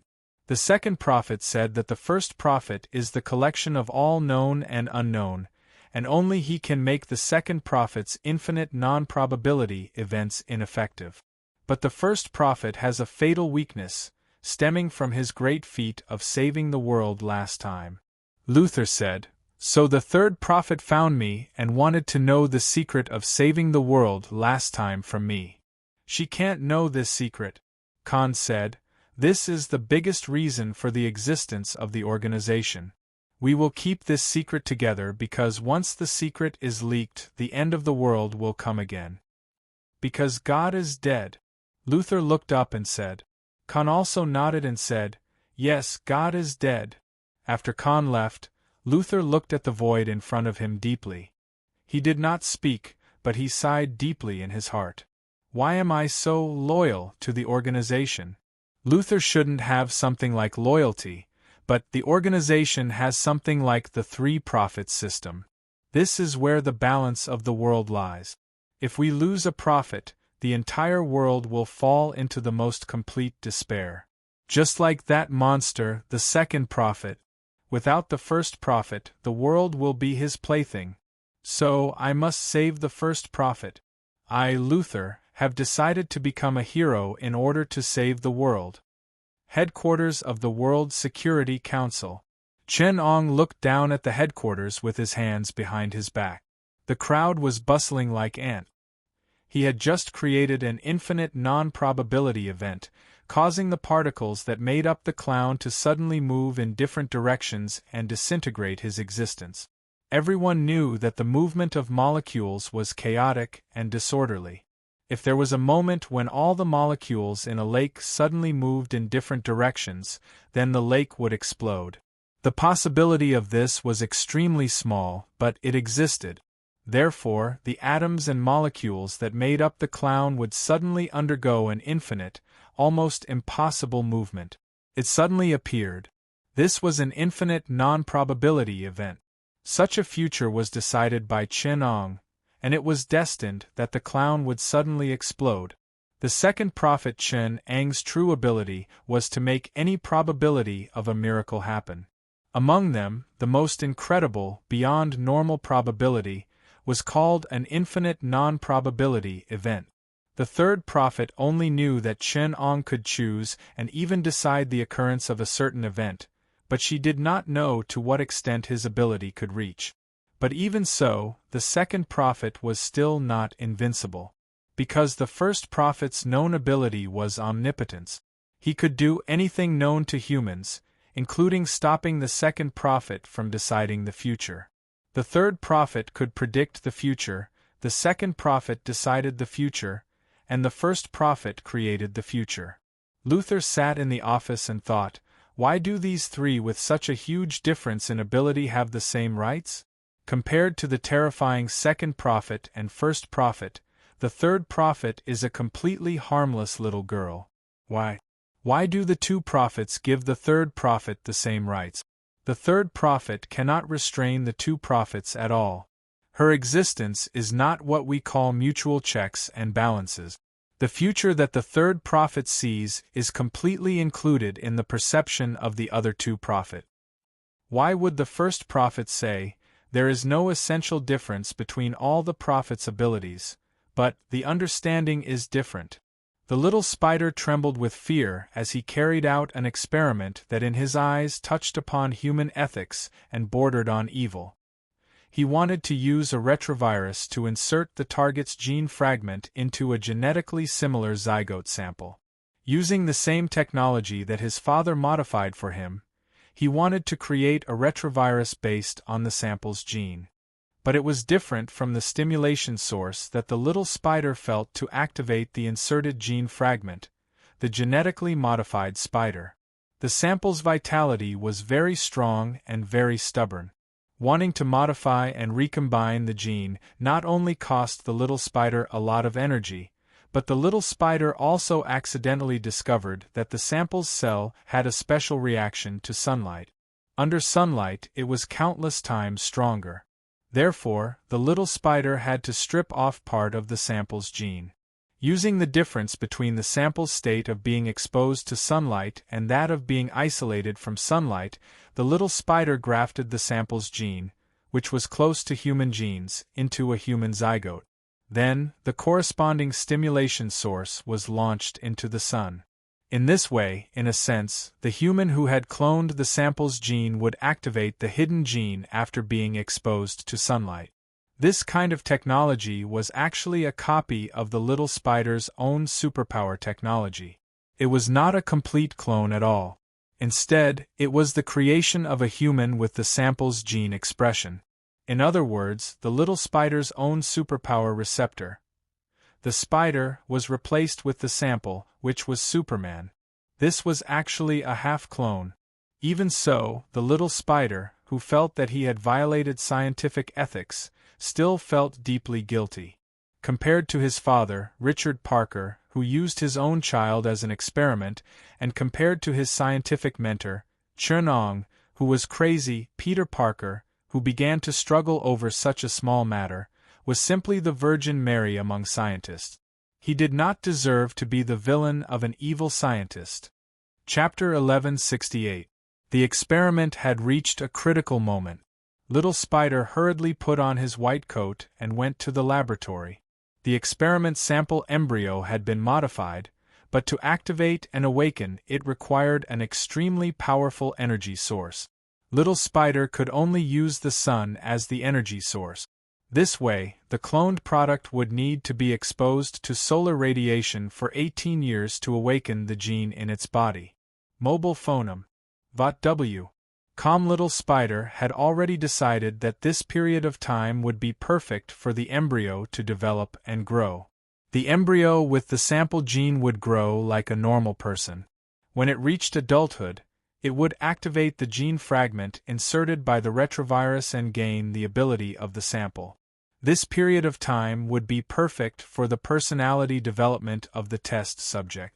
Although in a moment of impulse, the little spider created this experimental subject that violated human ethics as its creator, he still hoped that the embryo could grow like a normal human, obtain the chance to perfect its personality, and become an independent individual instead of an experimental subject.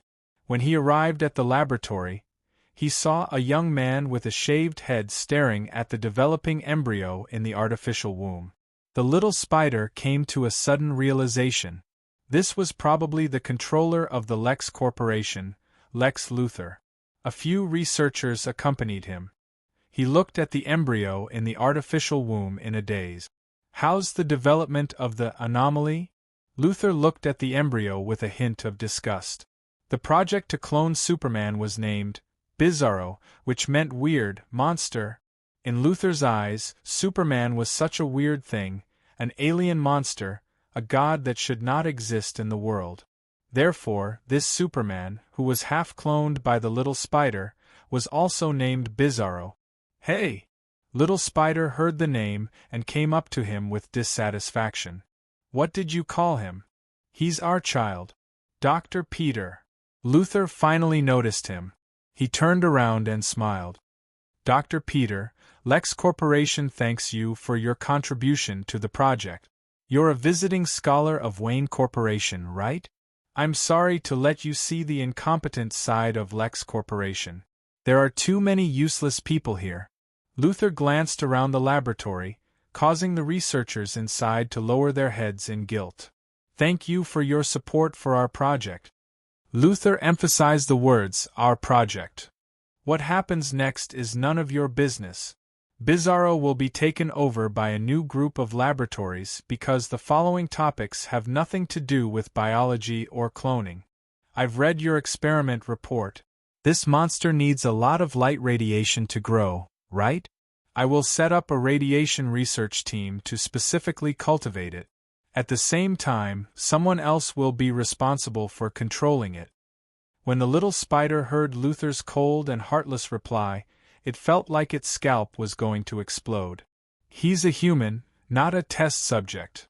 The little spider retorted loudly, "We created him, but we have no right to deprive him of his human rights. This is the ethics of cloning. A clone is still a human. What's more, he is only a half-clone. He is a test tube baby.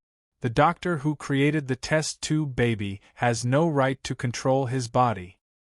Because of my natural rights," the little spider said fearlessly, staring into Luthor's eyes. "Dr. Peter," Luthor said unhurriedly, "although you created him, he is the property of Lex Corporation. So, I'm afraid I'll have to ask you to calm down outside." Luthor gestured for his subordinates to chase Peter out. He turned to the blue-shirt, skinny, and tall researcher beside him and said, "Dr. Reed, no one can compare to you in the study of high-energy radiation from cosmic storms. According to the original experimental plan, the test subject needs to be stimulated by light radiation during the normal growth process. Can you use higher-energy radiation to speed up this process? The end product created by cloning is a normal embryo. This does not meet the requirements of our biological engineering, so we need to conduct modulation to speed up its growth. They are a commodity, an industrial product. I want them to be in the state of a finished product when they come off the production line. I don't need to wait for them to grow like breeding." Peter looked back at Luthor as he resisted the security guards. When he saw the person Luthor was questioning, his eyes suddenly lit up and he shouted, "Dr. Reed, Mr. Fantastic!" When he saw that Reed only looked up at him in surprise, there was no sign that he knew him. The little spider cursed under his breath. "Damn parallel world counterpart! Does he know me?" Reed asked, puzzled. A light flashed in Luthor's eyes. He glanced at Peter and smiled. "He is the person in charge of this project. We are communicating with the Wayne Group's scientist. He is a guy who has been brainwashed by scientific ethics and doesn't understand the meaning of what we are doing now. Dr. Reed, you are famous in the group. It is normal for him to have heard of you. But I heard him say something about Mr. Fantastic. Reed scratched his head and said, I think I have heard this name before. Luther changed the topic. Dr. Reed, when is your wedding with Dr. Sue? It should be next month. But I have a strange feeling. Reed said hesitantly. It is not about Dr. Sue, but I have a feeling that the two of us have never really understood each other. We are like the most familiar strangers. This should be the fear before the wedding, the turmoil before the wedding. Luther joked. Reed, I need you to create a machine that can emit high-energy radiation to activate the genes of this embryo. It is our only weapon to counterbalance the alien monster who thinks of himself as a god. When the whole world is cheering for this god, only we see the crisis. He will bring disaster to this world. Although Reed still felt strange, and the ethics of science were not completely unaffected by him, Reed was different from the little spider. He was more confident, or rather, proud of his own intelligence. When he did what he thought was right, he would ignore some moral issues. Reed was a purer scientist. The scientist part of him was even more than the hero part. Therefore, he was also crazier. Every scientist had a crazy gene in them. It was not without reason that mad scientist villains had flourished in the multiverse. The smarter and more outstanding they were, the crazier they were. When Reed went crazy, he was definitely more terrifying than the clown, for example. He would open up the skull of Tony Stark. The little spider hurriedly contacted Bat and the Prophet. In the video call, he said in annoyance, Everyone, I may have made a mistake. Chapter 1169. Wearing a pair of black leather gloves, Bruce Wayne flipped through the series of documents that the little spider had brought. The documents with the words Lex Group and Top Secret were filled with professional jargon. If Bruce did not have a few tricks up his sleeve, he might not even be able to understand the information recorded here. However, Bruce was indeed one of the smartest humans in the world. As he searched for the information, he deciphered it and forced himself to finish reading it. Please Baidu search. The little spider sat across from him guiltily and looked at the Prophet and Bruce. The Prophet did not read the document. It did not matter to her.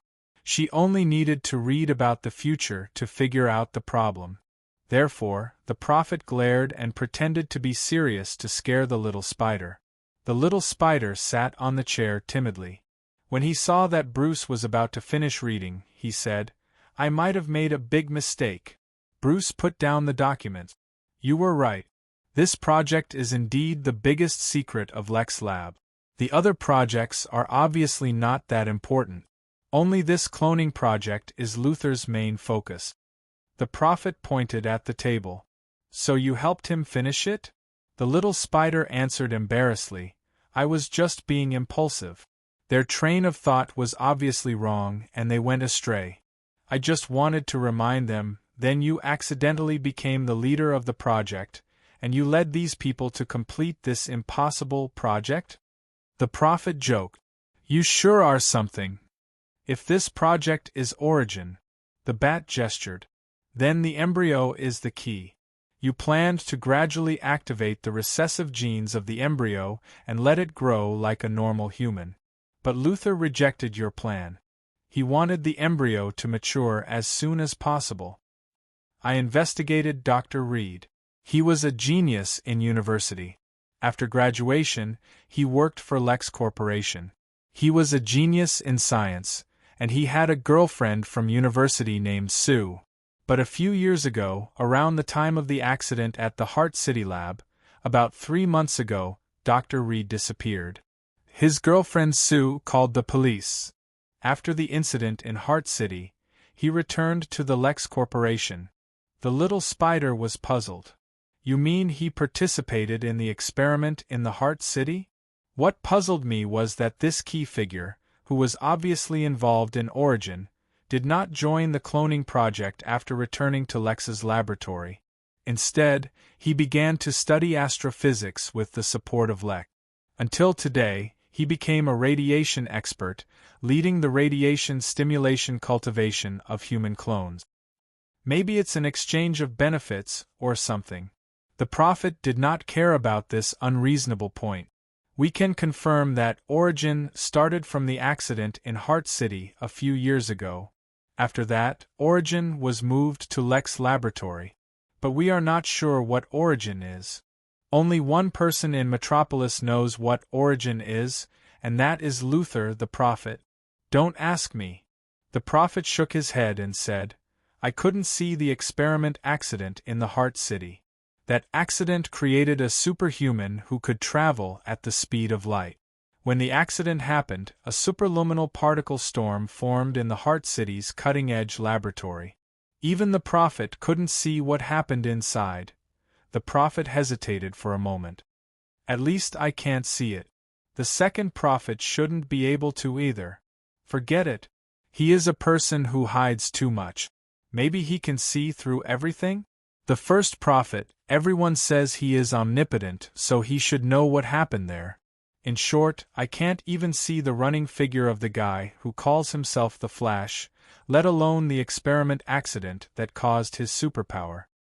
I can only confirm that the experiment was not the particle collision experiment that they claimed. When will they start the radiation experiment? Bruce asked Peter. The little spider calculated for a moment. If he is the Dr. Reed I know, it will be very fast. In about 3 days, I have already found out that Lex Corporation is modifying a gamma-ray detector. Dr. Reed is an expert in cosmic rays. In terms of gamma-ray, only Dr. Bruce. I'm not talking about you, Bertman.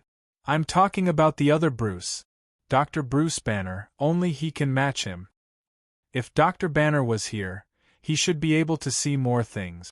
I can only calculate that with Luther's current ability to assemble the instruments, it will take them at least 3 days to build a laboratory that meets the standards.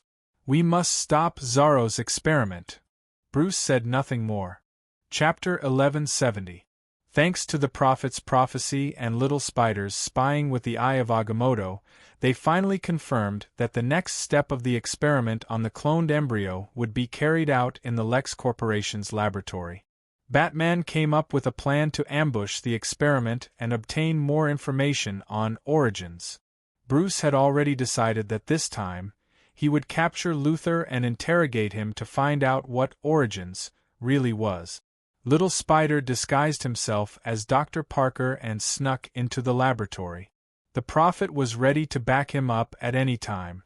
As for Batman, he had his own ways to sneak in. Because of what happened the day before yesterday, Little Spider was no longer allowed to approach the laboratory where Bizarro's strong radiation experiments were being conducted. But this was not a problem for him. He easily stole an identity card that gave him access to the radiation laboratory. Through the simple AI in the Crimson Mech's hand armor, Little Spider gained control of the electronic access to the laboratory. After taking over the security check, and with Spider's sensing ability, only Batman could compete with him when it came to infiltrating a place to complete a mission. Little Spider wore a white lab coat and very naturally weaved through the crowd of researchers. When he reached a position close to the radiation laboratory, he turned right and snuck into the toilet. He took out the spider's suit from his backpack and put it on in a fluster. At the same time, he used the device on the suit to call Batman. I'm close to the radiation laboratory. They're adjusting the equipment. The experiment will start in about an hour. Where are you? Batman was lying in the ventilation duct. Through his bat equipment, he had already shielded the ventilation duct's sensors. But with his huge build and his heavy equipment squeezing into a small ventilation duct, of course, he did not look good. You could say that he was very pathetic.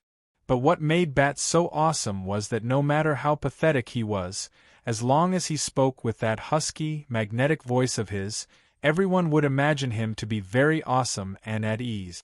It was just like how James Bond had to climb into the sewers to get close to the information.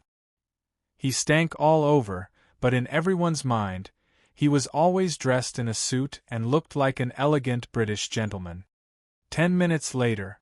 Begin the next step. Bat did not answer the question of where he was, and simply gave the order. At this time, Luther brought Reed to the ventilation duct where Bat was lying. Bat's eyes narrowed, and he took out a small bat-shaped vibration sensor from his back. The sound received by the device would be transmitted to the headphones in his ears. Dr. Reed, congratulations on the success of your experiment. Luther elegantly picked up a glass of champagne. Dr. Reed waved his hand and refused. Sorry, I don't drink during experiments. Did Dr. Parker create the experimental subject Bizarro on his own? Luther nodded and said, yes. Unfortunately, he is a stubborn ethical person. Dr. Reed sighed and said, Dr. Parker can be said to be a genius in the field of cloning and retroviruses. To this day, I still haven't been able to understand some of his theories and technologies. He used a semi-cloning method to insert sample gene fragments, and even used quantum communication technology to use the sun as a signal amplification device and energy source, releasing electromagnetic waves with special frequency radiation to slowly activate Bizarro's invisible genes. The cloned body created this way is a normal and healthy life form. Using gamma rays to stimulate Bizarro's growth is a dangerous and wrong method. Dr. Parker hoped that Bizarro is a complete life form. Luther said lightly, but Lex Corporation does not need a complete life form, we need a weapon to control. This world already has a complete extraterrestrial life form. We do not need a second inferior copy. There can only be one God in the world. Luther said with disdain. Lex Corporation will not create a second one. So, Bizarro will be a super soldier, a weapon of war, a preventive measure. Luther pointed at the embryo under the gamma-ray detector. As expected, Bat thought to himself, Bizarro is a clone of Superman. They want to use Superman's power to create an army, a powerful military force. Luther, who was below, complimented Reed. Dr. Reed, you only used 3 days to understand Parker's cloning technology. You are the real genius. Reed shook his head in surprise. No, 3 days is more than enough. If I can't figure it out in 3 days, I won't be able to figure it out no matter how much time I have. I only figured out some of Dr. Parker's simple biological technology. As for the real core, the retrovirus, I have yet to figure it out. Dr. Parker is no less of a genius than I am. Also, I feel that his technological thinking is somewhat familiar. Reed frowned. I feel like I have overlooked something. The spider was already wearing a tight-fitting combat suit, but he was still wearing a white lab coat. He took off the hood, just like a normal Dr. Parker. But when the time came, he took off the hood, and with a tug of the white lab coat, he became the most wanted criminal by the committee, Spider-Man. After coming out of the toilet, the little spider casually greeted the passing researchers. Dr. Parker. The passing researchers looked away guiltily, not daring to look into the little spider's eyes. They already knew that Peter had a falling out with his boss, Luther, because of the project. They also knew that Luther had taken back Dr. Parker's access to the laboratory to prevent Dr. Parker from sabotaging the project. But under their shocked gazes, the little spider came to the security gate and swiped the electronic lock. With a beep, a green light appeared, and the little spider naturally walked into the electronic gate that led to the radiation laboratory. The researcher who saw all of this opened his mouth wide. He looked left and right, pretended not to see anything, and quickly walked away. The little spider didn't even try to hide his intention to sabotage the experiment.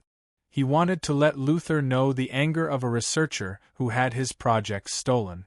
Last time, because his project was stolen, his father, Richard Parker, did not hesitate to destroy all of Oscorp's research materials on the retrovirus. This caused the family of the boss, who had a related genetic disease, to explode. Today I, the little spider, will make you, the F***king boss who interfered with my project, fly into the sky.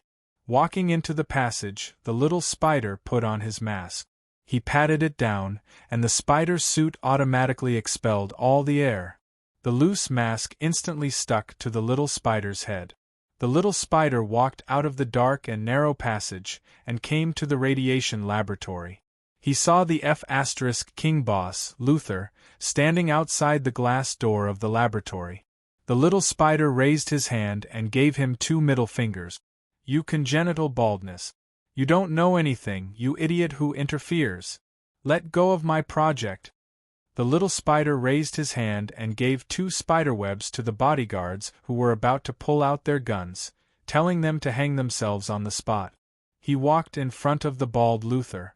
"Do you think you're a scientific genius with a superhuman IQ?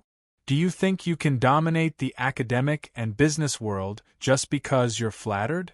Who do you think you are? How dare you touch my project? As the boss, you just need to pay the money honestly. Who gave you the guts to criticize my project? Today, I'll let you know the anger of a scientist." Nonsense. Today, on behalf of Dr. Lizard, Dr. Octopus, Dr. Adrian, and Dr. Doom, I'll get justice.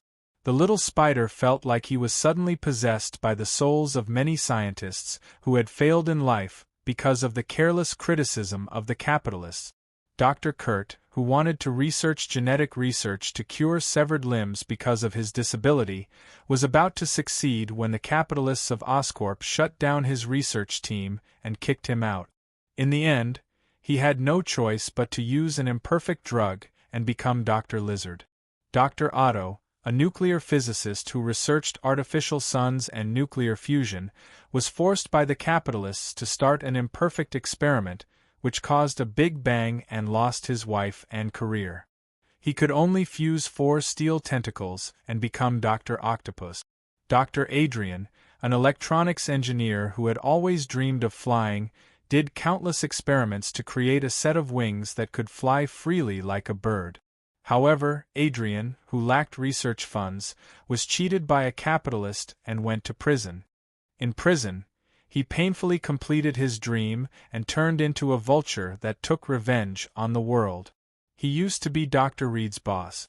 As a rising star in the capital market, he provided Reed with research opportunities and led a big project that flew out of Earth. However, because of Reed's miscalculation, he lost everything and became a loser. His fiancée even ran away with Reed, who had caused him such a tragedy. He vowed to take revenge, but just as he was about to succeed, the apocalypse took away everything he had, his body and his name. The tragic villain Dr. Doom, who had never appeared again. At this moment, the little spider was not alone. He was possessed by the souls of many scientists he had defeated. The little spider could proudly claim that he was not the strongest hero among the Avengers, but he was definitely the hero with the highest average education among the enemy villains. He was the natural enemy of many failed scientists. Feel the anger of the scientists. The big capitalist who thought he was a scientist. Luther. Chapter 1171. Do you think fear can defeat me? Luther laughed uncontrollably. He lowered his head to wipe away the saliva at the corner of his mouth and sneered. Fear will only defeat people like you, Batty. Fear will never defeat a truly strong person, a Superman. You're just a mortal after all, Luther said casually. And my goal is Superman. Luther looked into Batty's eyes and said in a low voice, "The Joker came to me before. He always thought that only a lunatic would dress up like a bat and parade around the city, and he just had a sense of humor. He told me that the lunatic who called himself Batman became Batman because of fear. One night, when he was still a child, in a dark alley where a violent incident had just occurred, he brushed against the shadows of a bat flying past the dim street lights. This will become the nightmare of his life. This is the origin of Batman. In a sense, you're a pitiful person who has never been able to walk out of the shadow of his past. So don't talk to me about fear." Luther laughed. "Because I'm fearless, and," Luther smiled like a crazy clown. "You've been tricked." Batman suddenly felt the hairs on the back of his neck stand up. His combat instincts from fighting crime for a long time and risking his life made him feel alarmed. Batman's body made the most correct instinctive reaction. He lifted Luthor to block his vitals, trying to use Luthor to protect his back, but the enemy's attack was too fast. A figure wearing a dark blue uniform and the same red skin as Superman flashed by. A punch landed on Batman's back. He was as fast as Superman, but he didn't have Superman's mercy. After the ruthless and accurate Bizarro made up for Superman's weakness, his threat skyrocketed. Batman didn't even have the chance to dodge. His spine made a crisp sound as Bizarro's punch broke it into 3 parts. Batman was sent flying by the red and blue shadow's punch. He slammed into the wall and collapsed. He tried to struggle, but the broken spine caused him to lose control of his lower body. Even with Batman's strong will, he still couldn't go against the material foundation of his body. There was only one person who could ignore the state of his body with the will of a human, and that was the master of psychic abilities among mutants, Professor X. The little spider was stunned by this sudden turn of events. He did not manage to save Bat in time. Just as Bizarro was about to finish him off and send Batman exploding into the sky, he used the Holy Shield's special high-strength spider silk to trap Bizarro. The crimson glove flew out of the little spider's hand and automatically attached itself to the paralyzed Bat's hand. Carrying Bat's body, it flew close to the ground and flew away. The small spider moved forward to entangle Bizarro. He looked at the child that he had created. Bizarro did not look human at all. His body and face were pitted and full of charred scars and festering wounds from the intense radiation. His skin was a deathly gray, as pale as a dead man's. There was no life in him. He wore the same uniform as Superman, but the S on his chest was reversed. It symbolized Luthor's definition of him. The opposite of Superman, a poor imitation and biological weapon. The little spider was completely dumbfounded. He exclaimed, "How is this possible? The Prophet clearly saw that you would only carry out the next step of the experiment today." "Yes." Luthor crawled up from the ground and said fervently, "You have a prophet, and a prophet knows everything. But do you think I don't know that you have a prophet? Do you think I don't recognize that you are the wanted criminal who kidnapped the third prophet? I have been pretending to know nothing just to wait for an opportunity. Only a prophet can deal with a prophet." The little spider suddenly understood. Luthor smiled like a clown. Perhaps the curse was real, and anyone who killed a clown would eventually become a clown. The second prophet had killed the clown from afar, so the clown's spirit had been transmitted to Luthor, who was closest to him. Or perhaps it was just Luthor's crazed side that had shown up, because craziness was like gravity, all you needed to do was give it a gentle push. Yes, only a prophet can deal with a prophet. A figure walked out from the shadows. The third prophet was misled. Of course, it was done by me, the second prophet. It was Chen. The little spider looked at the very familiar Professor Chen, the commander of the Holy Shield, the insurance investigator, Chen. For the first time, he felt a huge shadow behind Chen, enveloping him and encompassing both worlds. Not good. I have to save the prophet. The little spider remembered that the unarmed third prophet was waiting for him outside. But Luthor would not let him escape. Bizarro broke free from the spider's silk and stood up. He floated in the air and stared at his creator and nominal father, Peter Parker. 2 extremely cold rays shot out from his eyes. The rays that were close to absolute zero could freeze the movement of all particles in the universe, and the speed of the rays was close to the speed of light. Just this move alone could kill most heroes in the Justice Alliance. As an agile hero, the little spider was completely restrained by the rays. Just the freezing air in the area was enough to freeze him. At this critical moment, a golden flash of lightning flashed. Spider-Man disappeared from where he stood. A hero wearing a dark red uniform with a golden bolt of lightning on his ears and chest placed the little spider behind Bizarro. The little spider was still in shock and thanked him. Barry the Flash said shyly, "Don't thank me. It was Bat who asked me to watch you and prevent accidents from happening." Just like now. Barry smiled bitterly. "I don't want to fight Superman again. Even if he's a fake." As he said that, Barry touched his face in guilt. He could not forget the time when he was dealing with Superman. Superman had punched him in the face while he was in the state of seraphic speed. As it turned out, Superman could hit him while he was in the state of seraphic speed. Whose clone is Bizarro? Parker sensed that something was wrong. "It seems like you all know his father." "Don't say that, or else Superman will be angry. Superman is good at everything, but he is not very tolerant of people who are too similar to him. He would not think of himself as the father of this monster." Barry said, "I have to call Superman over. Only Superman can deal with this monster." The little spider said sadly, "I'm sorry.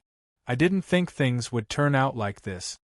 Everyone present, including Luthor himself, thought that Bizarro was an emotionless killer, a biological weapon, a tool of war. But only his creator, the little spider, realized that Bizarro was not emotionless. The little spider had just realized that although Bizarro's rays were scary, they were not fatal. He was being merciful to his creator. Under Bizarro's zombie-like appearance, in his indifferent eyes, the little spider keenly sensed a trace of emotion. Although Bizarro was catalyzed and his emotional system was not fully developed, it did not mean that he did not have it. The little spider was trying to think of a way to wake him up so that he would not be used by Luthor. Chapter 1172. Little Spider instantly thought of the key to breaking out of this situation. He said to Barry, "Batman is outside. Protect him and leave this to me." Barry hesitated. "Can you do it?" Little Spider shrugged and sighed. "Why don't you do it?" Barry instantly disappeared, and his voice came from the empty space. "You deal with this monster. I'll protect Batty and find you reinforcements. This is the metropolis. Nothing can escape the eyes and ears of Superman. Superhuman is here." Little Spider urgently adjusted the other modes of the suit that had mass destruction. Although this suit had been given to him for many days, Little Spider had only used the non-lethal weapons on the surface, such as the electrified spider silk or the spider launcher. He had never used the weapons of mass destruction installed on the Holy Shield. "Please Baidu." Little Spider frantically dodged the beams of cold light that shot out from Zorro's eyes as he operated the suit. Nuclear mode. An option with a radiation warning symbol appeared on the light screen projected from the arm of the suit. Little Spider hurriedly turned it off. "Not this." Antimatter mode. The little spider used a strand of spider silk to block the ceiling of the laboratory. He kicked off the ceiling with both legs, and his whole body bounced up from the ceiling. His back was against the ceiling, and he jumped over Zorro's head. He nimbly kicked off the wall, and then rolled into a corridor. Then, he frantically ran out. Zorro's breath of flames brushed past his back, and the air in the entire laboratory was quickly burned away. Seeing the oxygen level in the radiation laboratory rapidly decreasing, the faces of his subordinates turned purple, and they were about to suffocate. Luthor hurriedly ordered Zorro to stop. He punched Zorro's lower abdomen and said angrily, "Go after him!" While running, the little spider chose antimatter mode. "I've never tried this before. How do I use it?" Just as he chose antimatter mode, Little Spider noticed that the color of his uniform suddenly changed. The original blue and red uniform suddenly became a striking scarlet mixed with some black. This striking color was common in the natural world, including spiders. Most of them were poisonous creatures that acted as a warning to other creatures. Thus, it was also known as the warning color.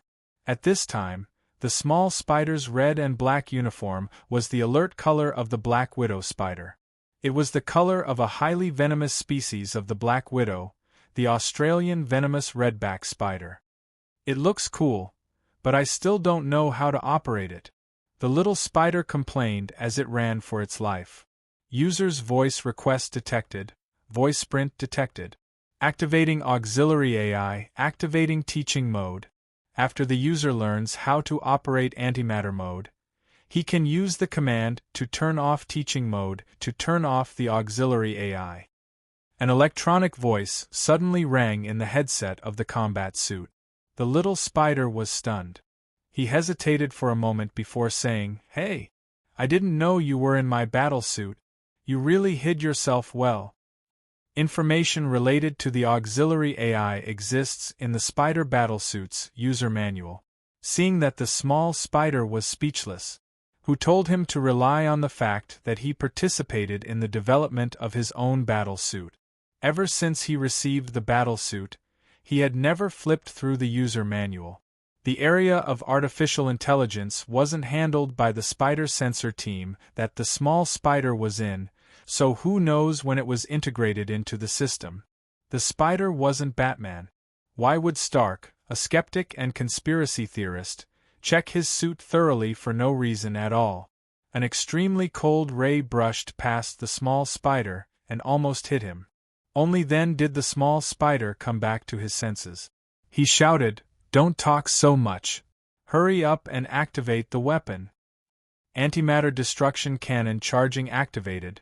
When the small spider heard such a horrifying notification, he didn't even care that Zorro was still chasing after him. He shouted, "Don't use this. Is there anything with less lethality?" The auxiliary AI paused for a second before continuing, "Stop activating antimatter destruction cannon. Activating anti-electron neutrino high-energy photon beam." The small spider could not see his own face. 6 green compound eyes suddenly appeared on the red and black mask that was originally quite cool.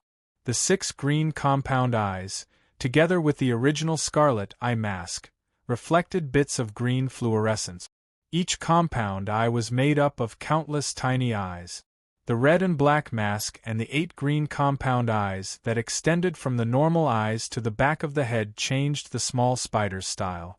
He changed from a cool scarlet spider to the second Venom, the Cthulhu Hunter style. These dense compound eyes were laser emitters or antimatter laser emitters. Ordinary laser emitters could not be made too small. Only the antimatter high-energy photon beam was created by the annihilation of a pair of positive and negative electron neutrinos, releasing a pair of high-energy photons. In the case of antimatter being prepared in advance, the equipment needed for this reaction was the simplest. The Ruby laser generator was much simpler and could be made to the size of nanometers, because the most difficult job was how to create antimatter. But the small spider did not have to worry about this because the battle suit was charged, and the antimatter inside had already been created by the Holy Shield. In the projection screen that his eyes saw, there was a battery-like sign, which was the antimatter reserve.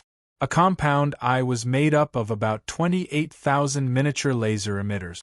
The workmanship of these laser emitters added up might not be enough to make a qualified Holy Shield high-energy laser emitter, but these compound eyes were made like this for a reason.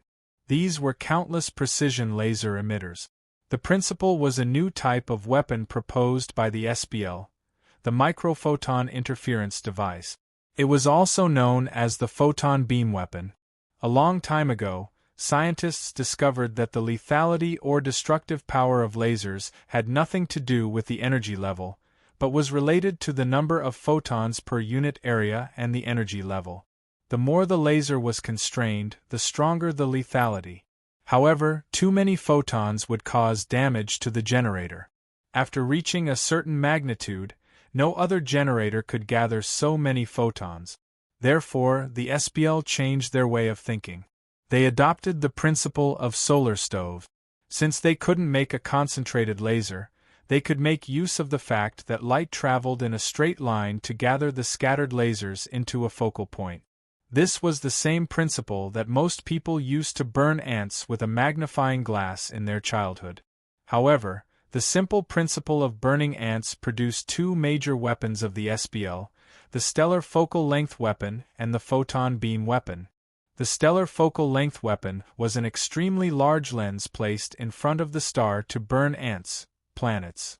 The photon beam gathering weapon, on the other hand, used a minimized laser emitter. In the minimized laser emitter, small and high-energy photon beams were created. Then, the AI was used to fine-tune the laser emitter, and finally, all the photon beams were gathered at a focal point. Because the photon beam was only a few meters in size, the focus point was only the size of a meter.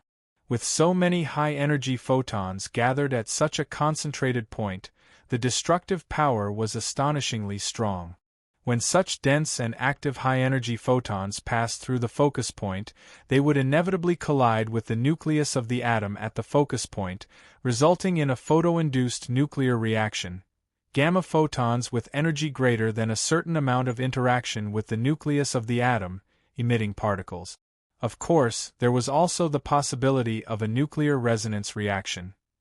The incident photons would excite the nucleus to an excited state, and gamma photons would be released when the excitation was de-excited. No matter what, it would produce astonishing lethality. If the stellar focal length weapon was a weapon of mass destruction, then the photon beam weapon was a weapon that targeted an individual with astonishing lethality. Originally, no one developed this weapon because the energy level of this weapon was too high. Why would they spend so much money on a target that could be killed by a single bullet? There was no need for this kind of individual high-energy weapon. However, after the apocalypse destroyed the original universe of the SBL, this situation completely changed. The SBL's revenge required the development of this terrifying weapon that targeted super-powerful individuals. Peter was completely unaware of the series of games and changes behind this. His impression was, wasn't this a laser? He had never thought that he would release a demon that was many times more terrifying than a nuclear weapon. The photon beam gathered at a focus point that was only a few meters wide, and then the 8 compound eyes rapidly changed the trajectory of the laser, forming a line made up of countless such focus points. This line sliced across Zorro's head. A photon beam slashed across Zorro's head. As the small spider stared in shock, Zorro's head fell off. If he was a Superman, he would really be dead. Fortunately, Zorro was a biological weapon, and Luther didn't have to think about him at all. Without a head, the thinking organ was dead. If he were to clone another one, would he still be himself? This was a profound question that involved self-identity. Zorro was a biological weapon that had transformed into a zombie. What was there to be afraid of without a head? Just grow another one. The flesh on his severed neck wriggled, and a brand new, baby-sized, soft head grew out from the flesh. It quickly matured, and very soon, there was no difference from before. The support AI said in the small spider's ear, after analysis, this life form's activity is relatively strong. Do you authorize the use of a matter annihilation weapon? Only half of the antimatter reserve is needed to annihilate the basic matter that makes up this life form. The large amount of energy produced can also be used to recharge the combat suit and activate antimatter mode 2. The small spider instinctively refused. No. He hesitated for a moment. Let's find his sample mother. Destroy the surrounding magnetic restraints and sound absorption devices. The small spider ordered. In order to prevent the secret of the laboratory from being discovered by Superman, Luther had long ago installed anti-Superman surveillance devices in the laboratory of the Lex Corporation and the place where he was active. Thus, Barry the Flash had completely miscalculated. Even if there was a huge ruckus here, Superman might not necessarily know. The 6 compound eyes on both sides of the small spider's head looked to both sides, and the original laser-emitting device changed to shooting an antimatter beam. After a short while, a violent explosion tore open the dome of the Lex Corporation's laboratory. When the dust from the explosion slowly dissipated, the small spider keenly noticed that, under the cover of the dust, a striking red cloak was fluttering in the wind, making a sound. After the dust settled, an incomparably fit figure with a handsome, angular face that looked like a statue carved by an ancient Greek knife, exuded a suffocating hormonal aura. It was unknown how the small spider would react, but Luther was about to faint from suffocation. Chapter 1173. Little Spider looked worriedly at the battle between Bizarro and Superman.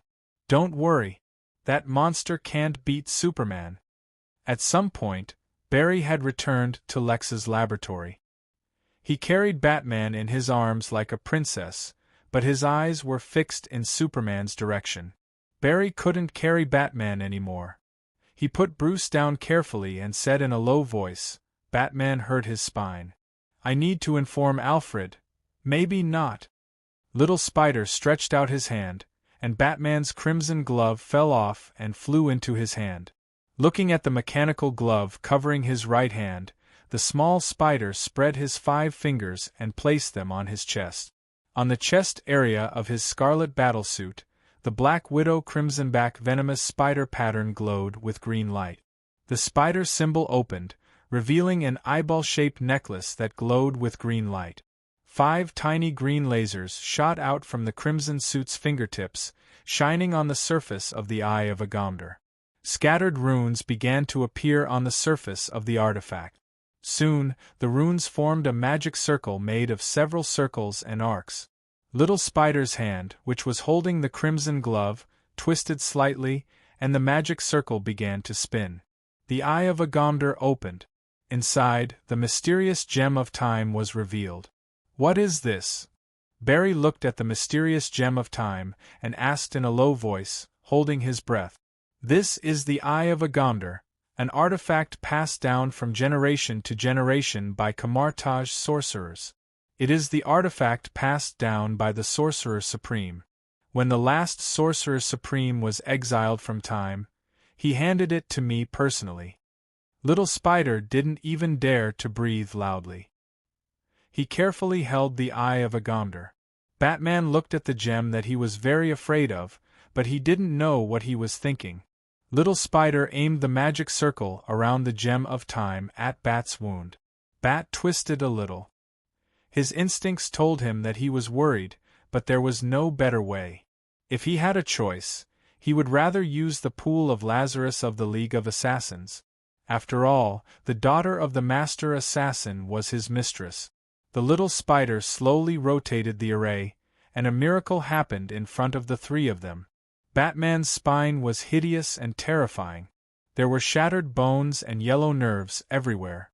The wound that almost split the entire spine into 3 parts had undergone a dazzling magical change.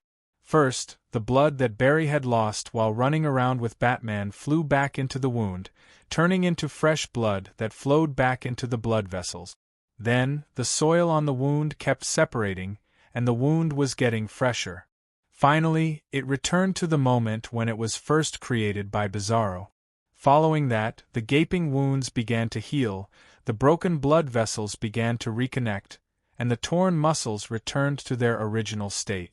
Very soon, time flowed back to before it was injured. Although there were still a few old scars on it, they were old wounds, just as the wounds showed. The little spider still couldn't control the time gem accurately. He realized that Batman was ready to stop after he healed. But when he stopped, there was a visible bruise on Batman's back.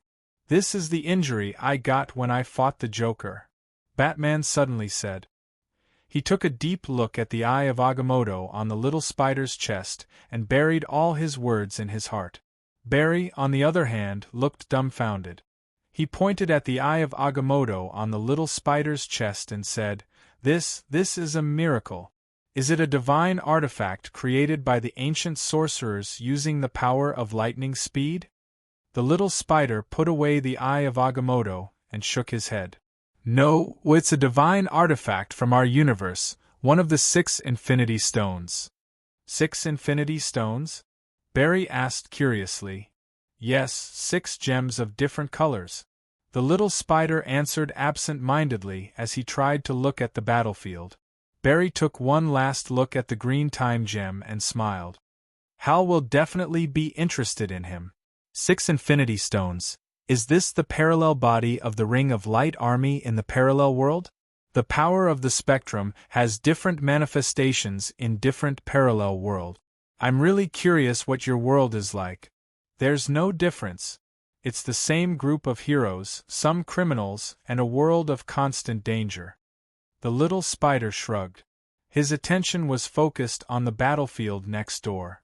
Barry saw his worry and comforted him with a smile. Don't worry, Superman will solve everything. Bizarro is just a clone of Superman, and he's only been born not long ago. He can't be Superman's match. Superman won't hold back against his clone, Barry said. He hates this kind of monster that blasphemes life.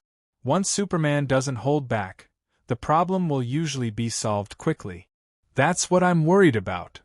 The little spider sighed. I created Bizarro, and I think he has the right to live. He's just being used. And, the little spider said with a guilty look, Bizarro is not just a clone of Superman. The situation is not as optimistic as you think. As they spoke, they felt an earth-shattering tremor. Fortunately, the Lex Corporation's laboratory personnel had been evacuated, and the few present had the means to protect themselves. The three of them looked at the center of the battlefield. It had become a ruin, and a huge pit had appeared in the center. Superman, wearing a red cape, was floating above the pit. Bizarro was lying in the pit, looking at Superman above him, expressionless. Seeing Bizarro's hideous face, the lifeless gray body, and the zombie-like life form, Superman looked at this life form that was very similar to himself, and a wave of disgust appeared in his eyes. He hated how humans trampled on life for power, and hated how humans tried to copy his actions and creations. Superman floated above Bizarro's head, his eyes ready to shoot out rays to completely erase this ugly clone of himself. Bizarro turned his gaze to the side. Luthor did not care that Superman had easily defeated the weapon he had created, because in his heart, Bizarro was just an imperfect product, just a prototype of a successful idea. One day, he would be able to create a clone that was stronger than Superman. Bizarro's plan would continue to advance, and soon, there would be Bizarro 2 and Bizarro 3, an imperfect product that had just been finalized. Its only value might be to collect data from the battle with Superman. Bizarro crawled up from the ground with great difficulty. His body began to rapidly grow flesh, healing the wounds that Superman had created. Bizarro was a quiet person. He was a product created in a laboratory, catalyzed by strong radiation. The radiation had ravaged his body, turning him into an ugly creature. He was a cursed life form. Little Spider did not tell anyone about Bizarro's secret, which was that the retrovirus could not replicate all of Superman's genes. It could only insert fragments of genes, so Bizarro was destined to be incomplete. Little Spider speculated that after he was created, there was a high possibility that he had a problem with his intelligence. His brain development was a serious flaw. Little Spider could not have given birth to such an incomplete life form, so he used some information from the Crimson and some things that he had learned from the Holy Shield to supplement Bizarro's genes.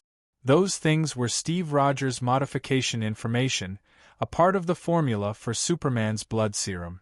Therefore, Bizarro was not an inferior clone of Superman, but an evolved body that could possibly surpass Superman.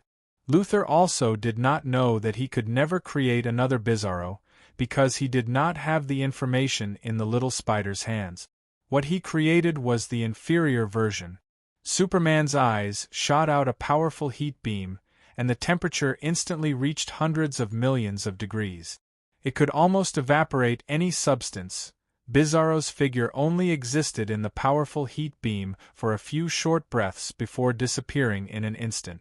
The few people present who could look directly at the laser only saw a black shadow exist in the flames for a moment, and then it evaporated. Little Spider was very upset. He could not stop it in time, and he hated himself for hesitating just now. No. Little Spider scratched his head. He means no harm. You can't do this. Barry pulled him back and said, Calm down, Dr. Peter. He has been hunting us all this time. He may have been a life form that you created, but now, he is no longer a normal life form. It might be a good thing for him to end like this. Little Spider was in pain. He shook his head and said, "You don't understand him. If he wanted to hurt us, other than me, no one could stop him. No one could stop him. He had failed not because he was weak, but because he was unwilling to attack his creator. In his eyes, I, Superman, and many of the researchers here are his family. Even though he suffered extreme pain since birth, even though he was forced to listen to a villain, he is essentially a kind life form. He had memories when he was still an embryo. I just realized this." Little Spider pulled up the surveillance footage of the laboratory and pointed at Bizarro's figure. When he was fighting with Superman, although Superman was also careful not to hurt anyone, Bizarro was actually protecting the researchers here as they retreated. You can't see emotion in his eyes, but I can be sure that when he looked at me, when he looked at her, when he looked at us when he was still an embryo, when he looked at all of us who surrounded him and taught him common sense, there was warmth in his eyes. He is still a child. You think he is cruel because he does not have the concept of good and evil, but he knows what love is. In the surveillance footage, Bizarro suddenly blocked a piece of rock that was flying at high speed. At first, no one knew why, but from the surveillance footage, it could be seen that this flying rock could hurt a female researcher who was retreating. Little Spider felt terrible. He took a few steps back and said, "I made a huge mistake. I created a life form, but I failed to protect it." Barry shook his head and said, "Dr. Peter, you might have been possessed. Many people have invested too much emotion in their creations. They've turned their imaginations into reality. The reality is that Bizarro has been hunting us down. He's just a life form that's been twisted since birth. You need to reflect on yourself. Why did you create such a twisted life form? Don't defend him." Little Spider said angrily, "I did not defend him." Superman flew down and arrived in front of the small spider. "Did you help Luthor create my clone?" "That's just a young man's mistake," Barry explained to Peter. "Peter, he just made a mistake that a scientist shouldn't make. I think we need to give him a chance. There's nothing wrong with him," Batman also explained, which was rare for him. Little Spider, however, was not grateful for their righteous act. He was still looking at the place where Bizarro had died, as if he still had a little hope. Luthor had already called his lawyer over. Maybe Superman would arrest him and take him to the police station. But for a rich man like Luthor, going to the police station was like going home. He still had to sue Superman for destroying his private property. Superman did not let Little Spider go because of his companion's advice. He stood in front of Little Spider and said, "This child has to pay for what he has done. He has broken the law." Hearing this, the Little Spider's suppressed anger suddenly erupted. He said angrily, "Then are you going to pay for your crime of murder?" Superman did not feel guilty at all. "It's not a human." Superman unleashed his super strength, trying to grab the small spider. The small spider's dynamic vision far exceeded that of an ordinary person, but all he could see was a faint afterimage. He was unable to stop Superman at all. But at this moment, a faint, invisible shadow blocked the small spider's path and punched the charging Superman. Chapter 1174.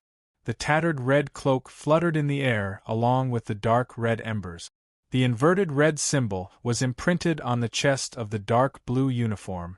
The figure had a body that seemed to be made of iron and steel. The figure had deathly gray skin and a ferocious burnt face. www.vod.com. Everyone could see the figure clearly. It was Zorro. In the direction that Zorro was facing, there was a huge blank space. In the Lex laboratory, which was full of wreckage and broken walls, although it was dilapidated, it still retained its general framework. In the direction that the fist was facing, there was only a huge fan-shaped blank space, like the crater created by the impact of an artillery shell on a battlefield. The scorched soil under the floor was exposed. Superman was lying at the end of the trail, dozens of meters away from the small spider. The bright red cloak could only be seen through the collapsed concrete covering him. The cloak on Zorro's back was dark red, like coagulated blood. The cloak on Superman's body was bright red. Barry's face was full of shock, but Batman could not see his expression, which was concealed by the mask. The small spider's hands trembled slightly. He suddenly stretched out his hand, and Zorro bowed his head. Peter pressed his hand on Zorro's head.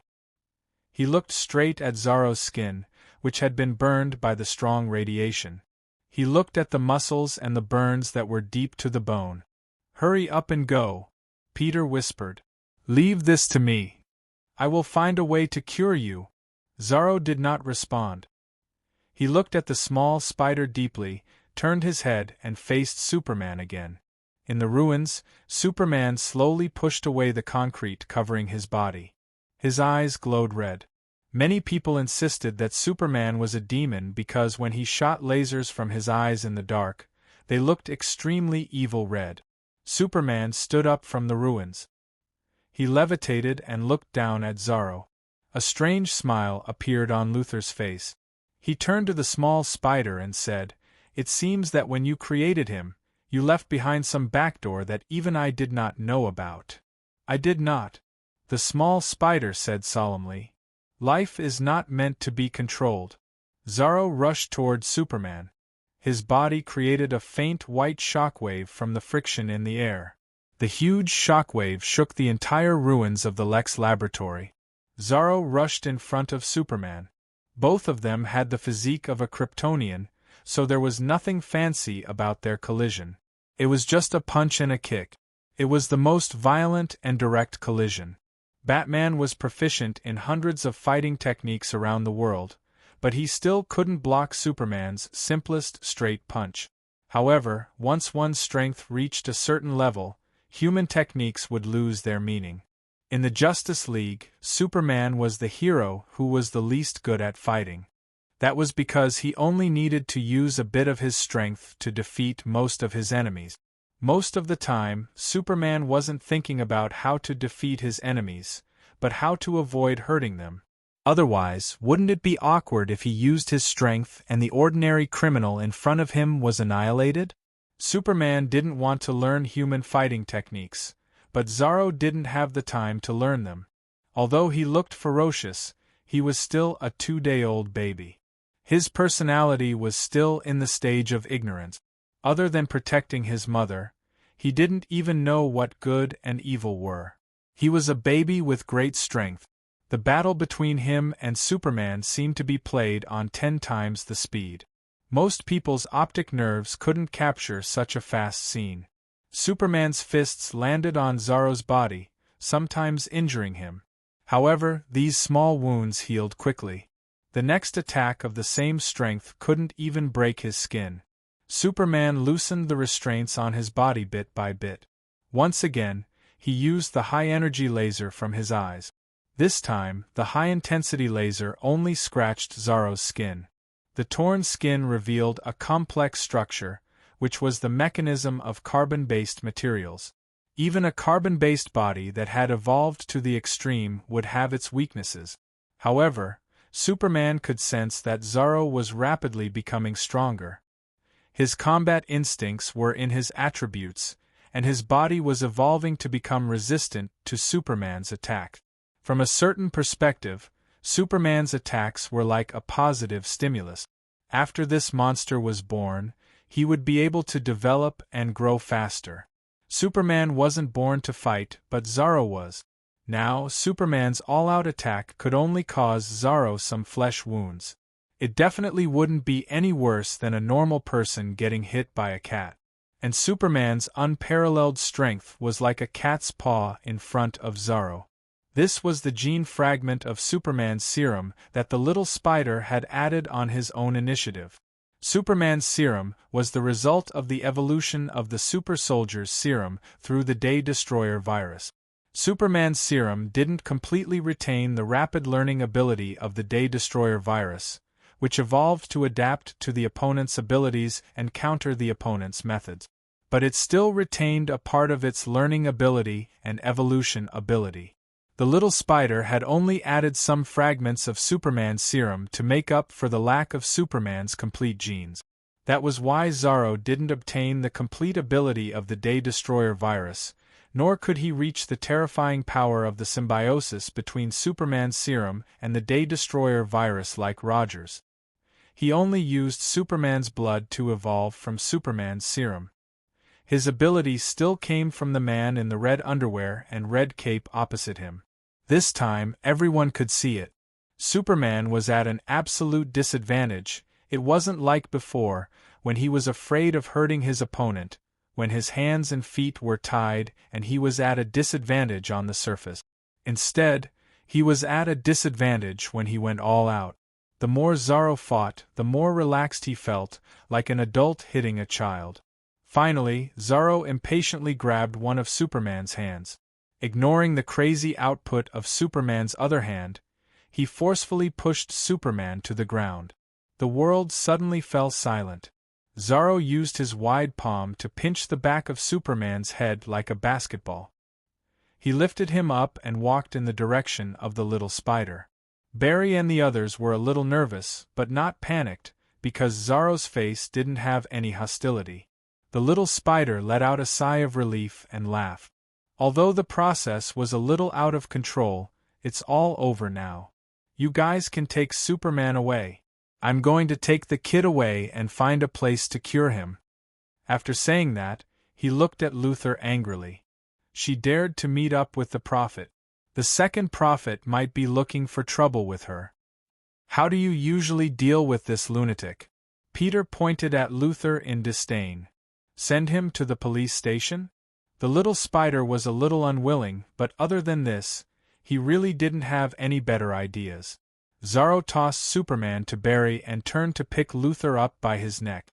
Luthor didn't seem to mind. Instead, he laughed nervously and said, "Why are you so serious?" The familiar tone made Batman raise his head warily. Luthor hung from Zorro's hand and said in a carefree tone, as if he was swinging on a swing. He swung from side to side and said in a low voice, "Don't look at me like that. I'm not the clown. I'm just a little like him. The clown is trying to prove to me that other people are the same as him. All it takes is a bad day, and anyone can become the clown. Really, all it takes is a little push. We'll fall, and we'll be smashed to pieces. Do you know? There's something in the clown's body. You can call it the clown virus. Killing him will get infected with this virus. Don't look at me like that. I didn't kill him. But the person who killed him used me. You think I'm a schemer, a lunatic, an uncontrollable bomb. No, I'm just a pitiful, manipulated, helpless clown. When he killed him, I was too close. So I became the clown. Now, he's also too close." A strange smile that Batman was familiar with appeared on Luthor's face. Luthor took his own hand and made a cut across his neck. Then, he mouthed, "Bang!" Then, right before Batman's eyes, Luthor exploded into a cloud of blood mist. Everything happened so suddenly that everyone was stunned. Those who can't kill me will only make me weirder, and those who can kill me will become me. This sentence appeared in Batman's mind for no reason. He realized, but after Luthor exploded into a cloud of blood mist, the high-purity Dionysian gene in his body had already seeped into Zorro's body. All the clues flashed through Batman's mind. Someone killed the clown in front of Luthor without showing his face. The virus after the clown's death infected Luthor. Luthor created Zorro ahead of time under the cover of the second prophet. The one who killed the clown would eventually become the clown. The clown was a kind of virus. It was contagious and would be passed down. Those who got close to the clown would be infected by this madness, and those who killed the clown would also be infected by this virus.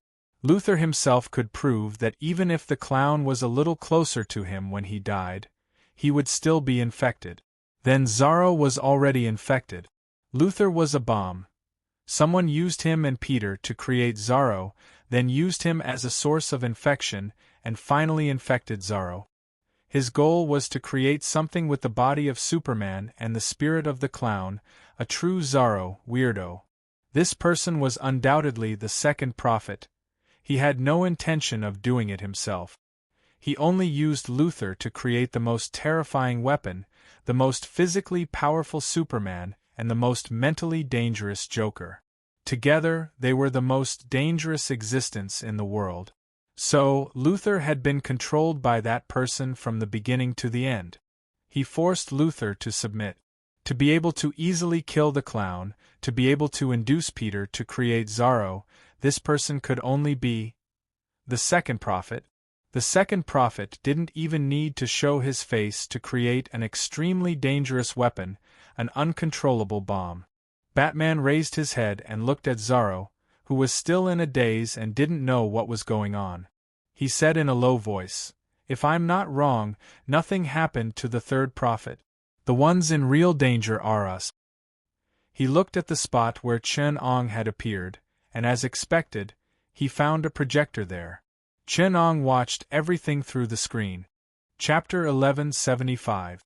At this time, no matter how slow the little spider was, he should have noticed that something was wrong. On the cell phone, he turned around to look at Zorro. Zorro was still standing in the same spot, looking at the little spider. He opened his mouth slightly, as if he wanted to say something, but his bloodless lips only moved a few times. No sound came out. Instead, the corners of his mouth began to twitch uncontrollably. Zorro's eyes were shrouded in a hazy mist. He opened his mouth, and the twitching of the corners of his mouth made his expression very strange. Finally, he shouted for the first time since he entered the world, "Daddy!" "No!" the little spider shrieked. He leapt up and leapt in front of Zorro. Zorro's legs gave way and he fell to his knees. He grabbed the little spider's hand like a child, but the Dionysian factor was now flowing towards his heart in a hopeless manner. The Dionysus factor was a type of metal that existed in the pool of Lazarus. It could give a person a powerful self-healing ability, but it could also seriously distort a person's mind. The clown's blood contained a large amount of high-purity Dionysus factor. This metal existed in the form of a nanovirus that could change a person's cerebral cortex, causing the infected person's way of thinking to be similar to that of the clown. It was unknown whether the clown had used the Dionysus factor to create this virus, causing anyone who killed him to become him. Like a dragon slayer becoming a dragon? Or did the Dionysus factor have this effect, creating the clown? In any case, all of this was meaningless. In a parallel world, Batman, who killed the clown, was infected with this virus. In the end, he only lasted a few days before becoming a new clown. He massacred the entire Justice League and the Bat family, calling himself the Bat of Maniacal Laughter. But only Batman's willpower could last a few days. Zorro did not even have a personality. He was just a blank piece of paper. A blank piece of paper that could be easily smeared. Batman could last a few days after being infected with the virus, but Zorro only needed an instant. The corners of Zorro's mouth began to curl up. Facing his father, he did not show any expression of pain. Instead, he slowly revealed a smile. A smile that revealed the roots of his teeth, an exaggerated, bizarre, and clown-like smile. Hee. Zorro laughed slyly. "I feel like my mind is in a mess, as if I suddenly know many things, father." At this time, everyone knew that something had happened. Barry was at a loss. Batman could only stand in the shadows and watch everything unfold. The only thing he could do was to get rid of Zorro after the tragedy, to prevent more tragedies from happening. And the little spider did not know what to do. He held Zorro's head in his arms. And the little spider did not know what to do. Zorro struggled. The smile on his face was distorted by his struggle, making him look even uglier. He looked like he was laughing and crying at the same time. Peter could only clench his fists tightly and watch as the irreversible events unfolded before his eyes. He sang the lullaby that his father, Richard, sang to him when he was young, as if it could soothe the pain of Zorro's struggle. Zorro raised his head from Peter's embrace, crying yet smiling. "Father, even though you're wearing a mask, I can still see that you're crying. What's making you so sad? What you want, what you hate?" "I destroy everything, everything." Zorro began to laugh like a child, innocent, but with an unusually cruel and evil look.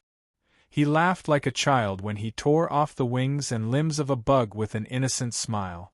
It was a kind of evil that surpassed good and evil, the purest kind of evil.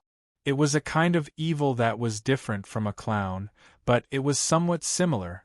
It was a kind of evil that imposed a cruel personality and an evil moral code on the ignorant and innocent. "Is it them?" Zorro looked at the three leaders of the Justice League, Batman, the Flash, and Superman. He tilted his head and asked, "Are they making you unhappy?" "Father, they make me angry too. Especially that person?" Zorro pointed at Bat. "He looks very annoying." With that, Zorro disappeared from Peter's arms. He appeared in front of Batman in an instant and tore off Batman's right leg, as if he was tearing off a leg of a toy figurine. In Zorro's hands, the muscles that were as tough as steel weren't much sturdier than the toy figurine. Like a naughty child, Zorro began to laugh without empathy. He stared at the blood gushing out from the base of Batman's leg, the exposed bone of the torn leg. Then, like a naughty child, he began to laugh shrilly. Barry, who was watching from the side, was dumbfounded. He was like a confused little deer, his eyes wide open as he stared blankly at the scene before him. Then, like a child who had just seen a deer, Zorro grabbed him excitedly with one hand. Barry activated his seraphic speed ability, wanting to escape from the clutches of this monster that terrified him. But with the power of lightning speed, Zorro used the red cape on his back to drive Barry into his trap like a hunter. He opened up the red cape and wrapped it around Barry. He grabbed Barry's scalp, his 5 sharp fingernails digging into Barry's scalp. He opened up his 5 fingers, like a basketball player grabbing a basketball the size of his hand. He grabbed the back of Barry's head, then impatiently dragged him to the ground and swung him around. Before Superman could get up, Zorro dragged Barry over to Superman. He said in a low voice, "Hey? Look me in the eyes." When Superman raised his head, Zorro's eyes shot out rays of extreme cold.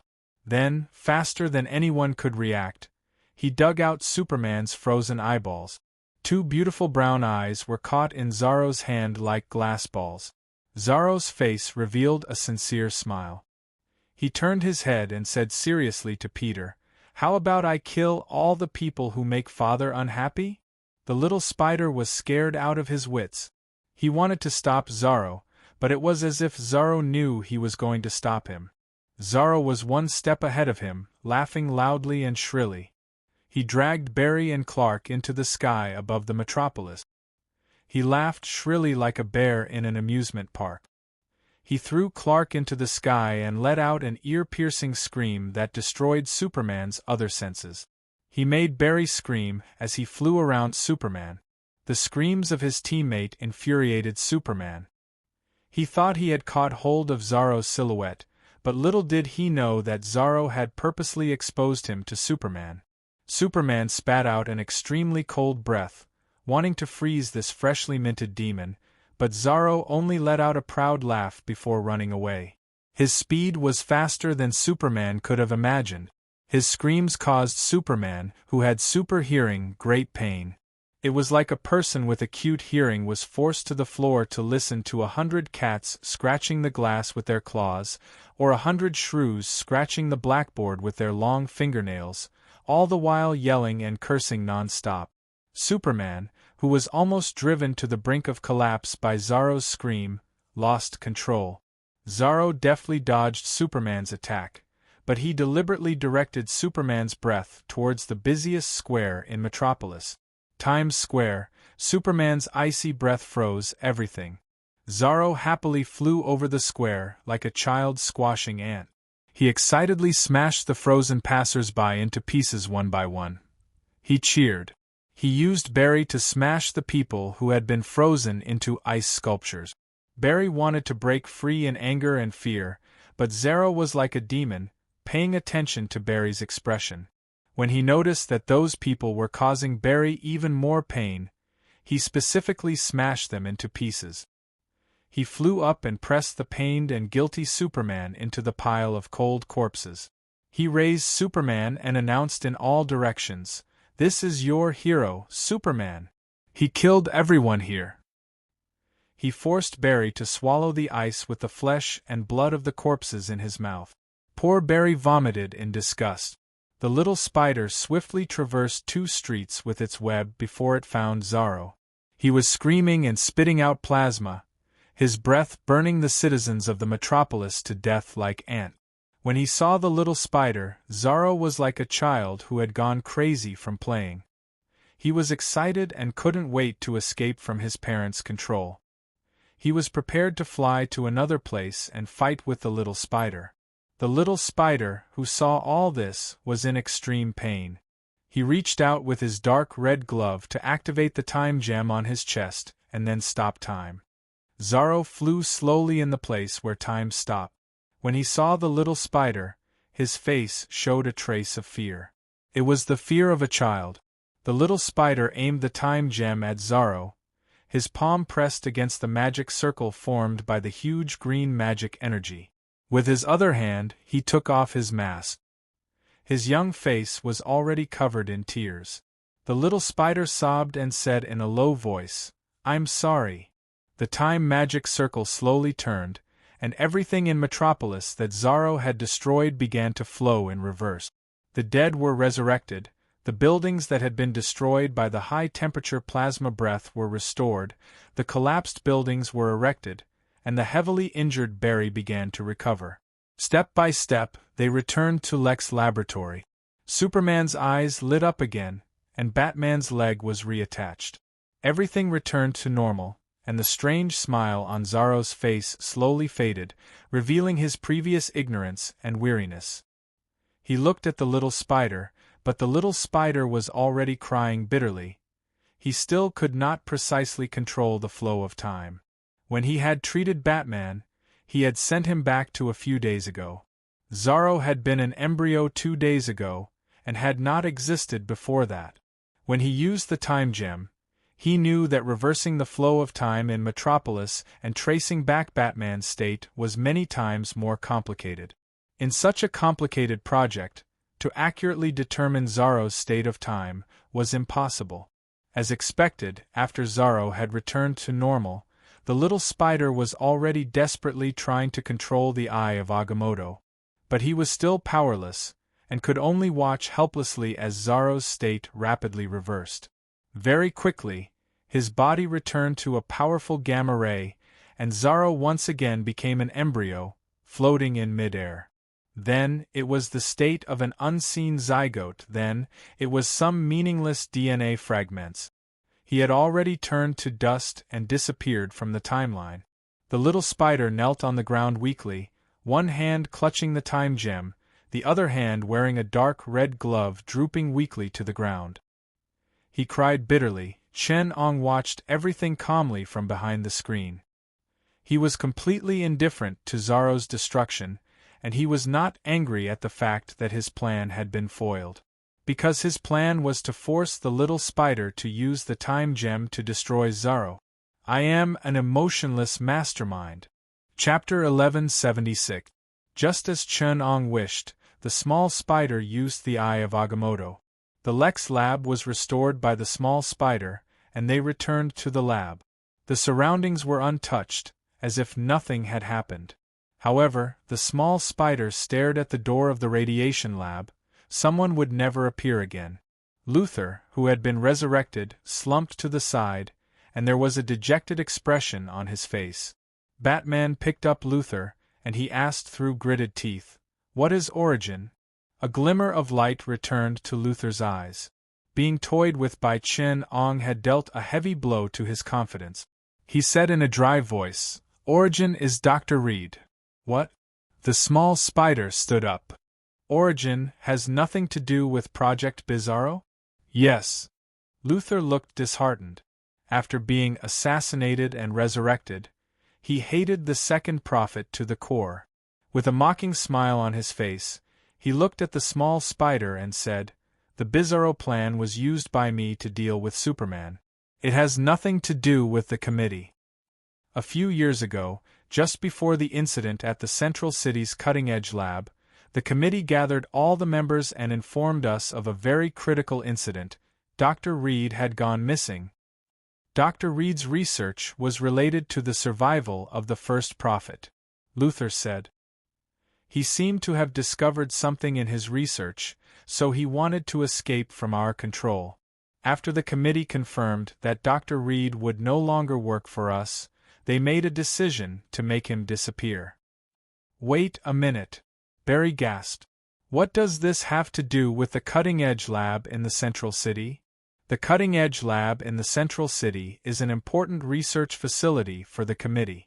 At the time, it was conducting research on a parallel world, so the committee decided to find another Dr. Reed from the parallel world and have him continue his research. The Dr. Reed from our world cannot appear again, Luther said honestly. So, what did the Dr. Reed that you wanted to get rid of discover? Batman asked in a low voice. Luther looked confused. I don't know. I need to return to the headquarters to remember. So you decided to get rid of Dr. Reed and find another Dr. Reed from the parallel world. Superman frowned. The experiment at the cutting-edge lab in the Central City was a success. You found the second Dr. Reed, so what was that big explosion about? The particle furnace overloaded, Luther said casually. Even if the experiment was a success, there could be all kinds of accidents, right?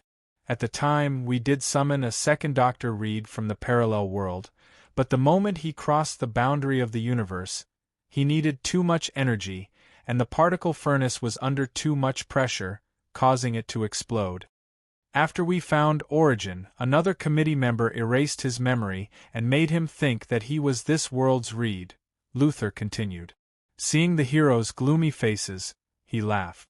I know what you're going to say. Hypocritical committee, right?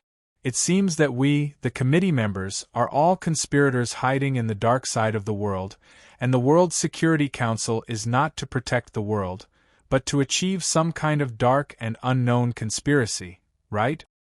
What if I tell you that the decision on Reed is not made by us committee members, but by the three prophets? Luther laughed. Yes, according to the judgment of all the prophets, Dr. Reed's actions had endangered the safety of this world. The prophets believed that his actions would cause the world to slide into the abyss. After the judgment of the three prophets, the committee made the decision to make him disappear. At the same time, to prevent the parallel Dr. Reed from having the same problem, we erased his memory. The small spider refused to believe it. The third prophet is on our side. If Reed is the origin, and the judgment of the three prophets was made, why didn't she tell us? She doesn't know, Luther answered. He laughed. You have no idea how many times the committee has saved the world. The three prophets monitor the entire world. Once there is a factor that threatens the world, they will sense it, make a judgment, inform the committee, and the committee will solve it. We have determined that the kid who developed superpowers from the Central City experiment. Yes, it's you, Barry. The prophets have observed that if your speed breaks through the time barrier and disrupts the normal timeline, it will endanger the entire universe, causing a crisis called the Flashpoint, where the entire universe will be overturned and rebooted. The prophets once considered whether to eliminate this unknown risk in advance, but later, the three prophets thought that the crisis you caused was not inevitable, so they rejected this proposal. They submitted a report to the committee, and one of the committee members set up a mental hint for you. Under any circumstances, if you want to run too fast, surpass the speed of light and return to the past, your body will overheat and endanger your life. But there is still a minority report that erases you, which is kept in the headquarters. Once the committee thinks that you have broken through the limit and started to move towards the flashpoint, then we will use this report to erase you. And you, the son of Krypton. The committee discovered you when you came to Earth in a spaceship. At that time, the third prophet had not yet been born. At that time, the third prophet was a psychic known as Professor. His lower body was paralyzed, and he could only move around in a wheelchair. At that time, the prophets predicted that this world would attract the attention of many powerful enemies because of your birth, but the prophets did not want to kill you because you were not a decisive factor in the crisis. You see the World Security Council as an unreasonable organization that will eliminate any danger as soon as it discovers it, and you see us as madmen who eliminate all threats. But you don't know that unless there is no second possibility, we are not willing to eliminate future risks and crises by eliminating one person. Am I right? Luther looked back and said, "The third prophet?" The third prophet walked out of the darkness and sighed. You are right. The prophets are the ones who control the committee from losing control. I thought that the three-prophet system was perfect because we never go to extremes. Every decision must have an antagonist who thinks on the opposite side, and every decision must have an opposing report. I thought the prophets had no selfishness or secrets. I have always been loyal to the three-prophet system created by the first prophet. You too, Luther. The third prophet knew first. But we have already felt that the crisis is approaching, Luther sighed.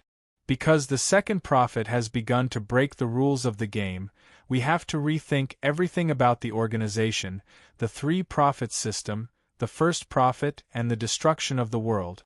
These secrets must be hidden in the dark side of the organization. The only way to determine whether the organization is out of control is get those minority reports. The third prophet agreed. See how the prophets of the antagonist think and see the secrets behind the decisions of the organization. This time, the second prophet's plan used a secret of the Joker. I remember that the prophets predicted that the death of the Joker would cause Batman to destroy the world in some coincidental situation. In the end, the prophets issued a report. As long as Batman did not kill the Joker, we would not use that minority report to deal with the crisis. The third prophet sighed. Now it seems that someone has already seen that minority report. Or the second prophet was the antagonist back then. Luther replied. The third prophet shook his head. The opposition who issued the minority report back then was the first prophet. The minority report is something that the prophets have to include the decisions of the prophets as variables that have already happened. It is a prediction of the prophet's decision to change the world. When the first prophet predicted the world after the prophet's decision to change the world, it is like an equation that includes a known variable. Then, as a part of the known variable, we can't predict the world after the minority report is issued. Because in that future, the minority report is a variable in a Schrödinger state. We can all predict the world before the minority report is known, but we can't predict the world after the minority report is read, because we can't grasp the variable of the minority report. It is also a prophet's prophecy, and it has uncertainty. That's why the prophet can only predict that timeline after the minority's report has been read. The reason why we are not worried about the minority report being leaked is because once someone reads the report will be known to the prophet.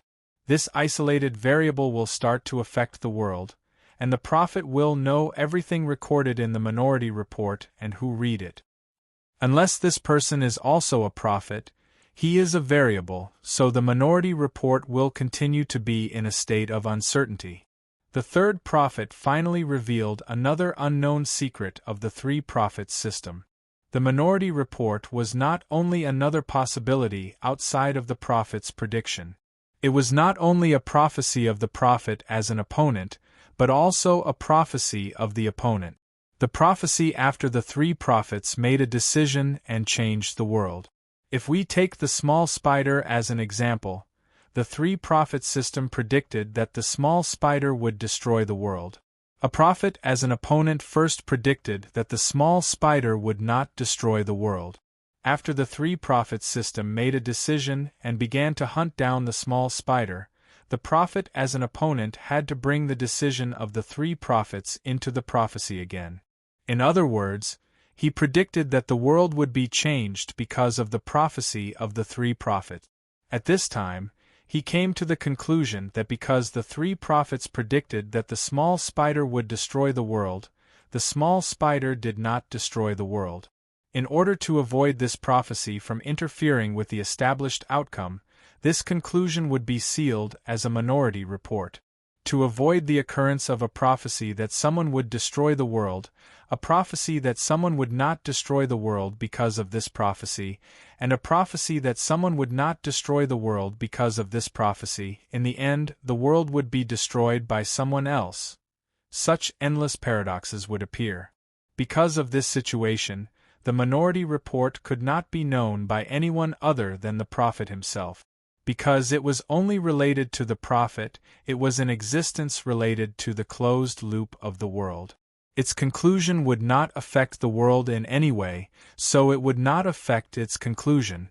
Only when a prophecy was not known by anyone would it be the most accurate. This was a prophecy without an observer. It would not cause any change to the world, so it could not be sensed by the prophet. Once it was sensed by an observer, it would appear in the world and be sensed by the prophet. In other words, the prophet would be able to sense the prophecy of the minority report. The world would once again enter the paradoxes of continuous prophecy. Unless the observer of the minority report was also a prophet, it would be like a number in a black box. When it was taken out of the black box, all the observers would know the number. But if the number was related to an unknown, then even if it was taken out of the black box, it would still be unknown. This was the three rules of the minority report. The minority report could not be sensed. Once it was sensed, it would be discarded and considered as a report submitted by a known prophet. Once the minority report was sensed, it would be sensed by the prophet, unless it was sensed by another prophet. The minority report would only be activated after the existing report could not be carried out. In summary, the prophet predicted what would destroy the world, and the committee would form a decision based on the prophecy, with a prophet as the opposition.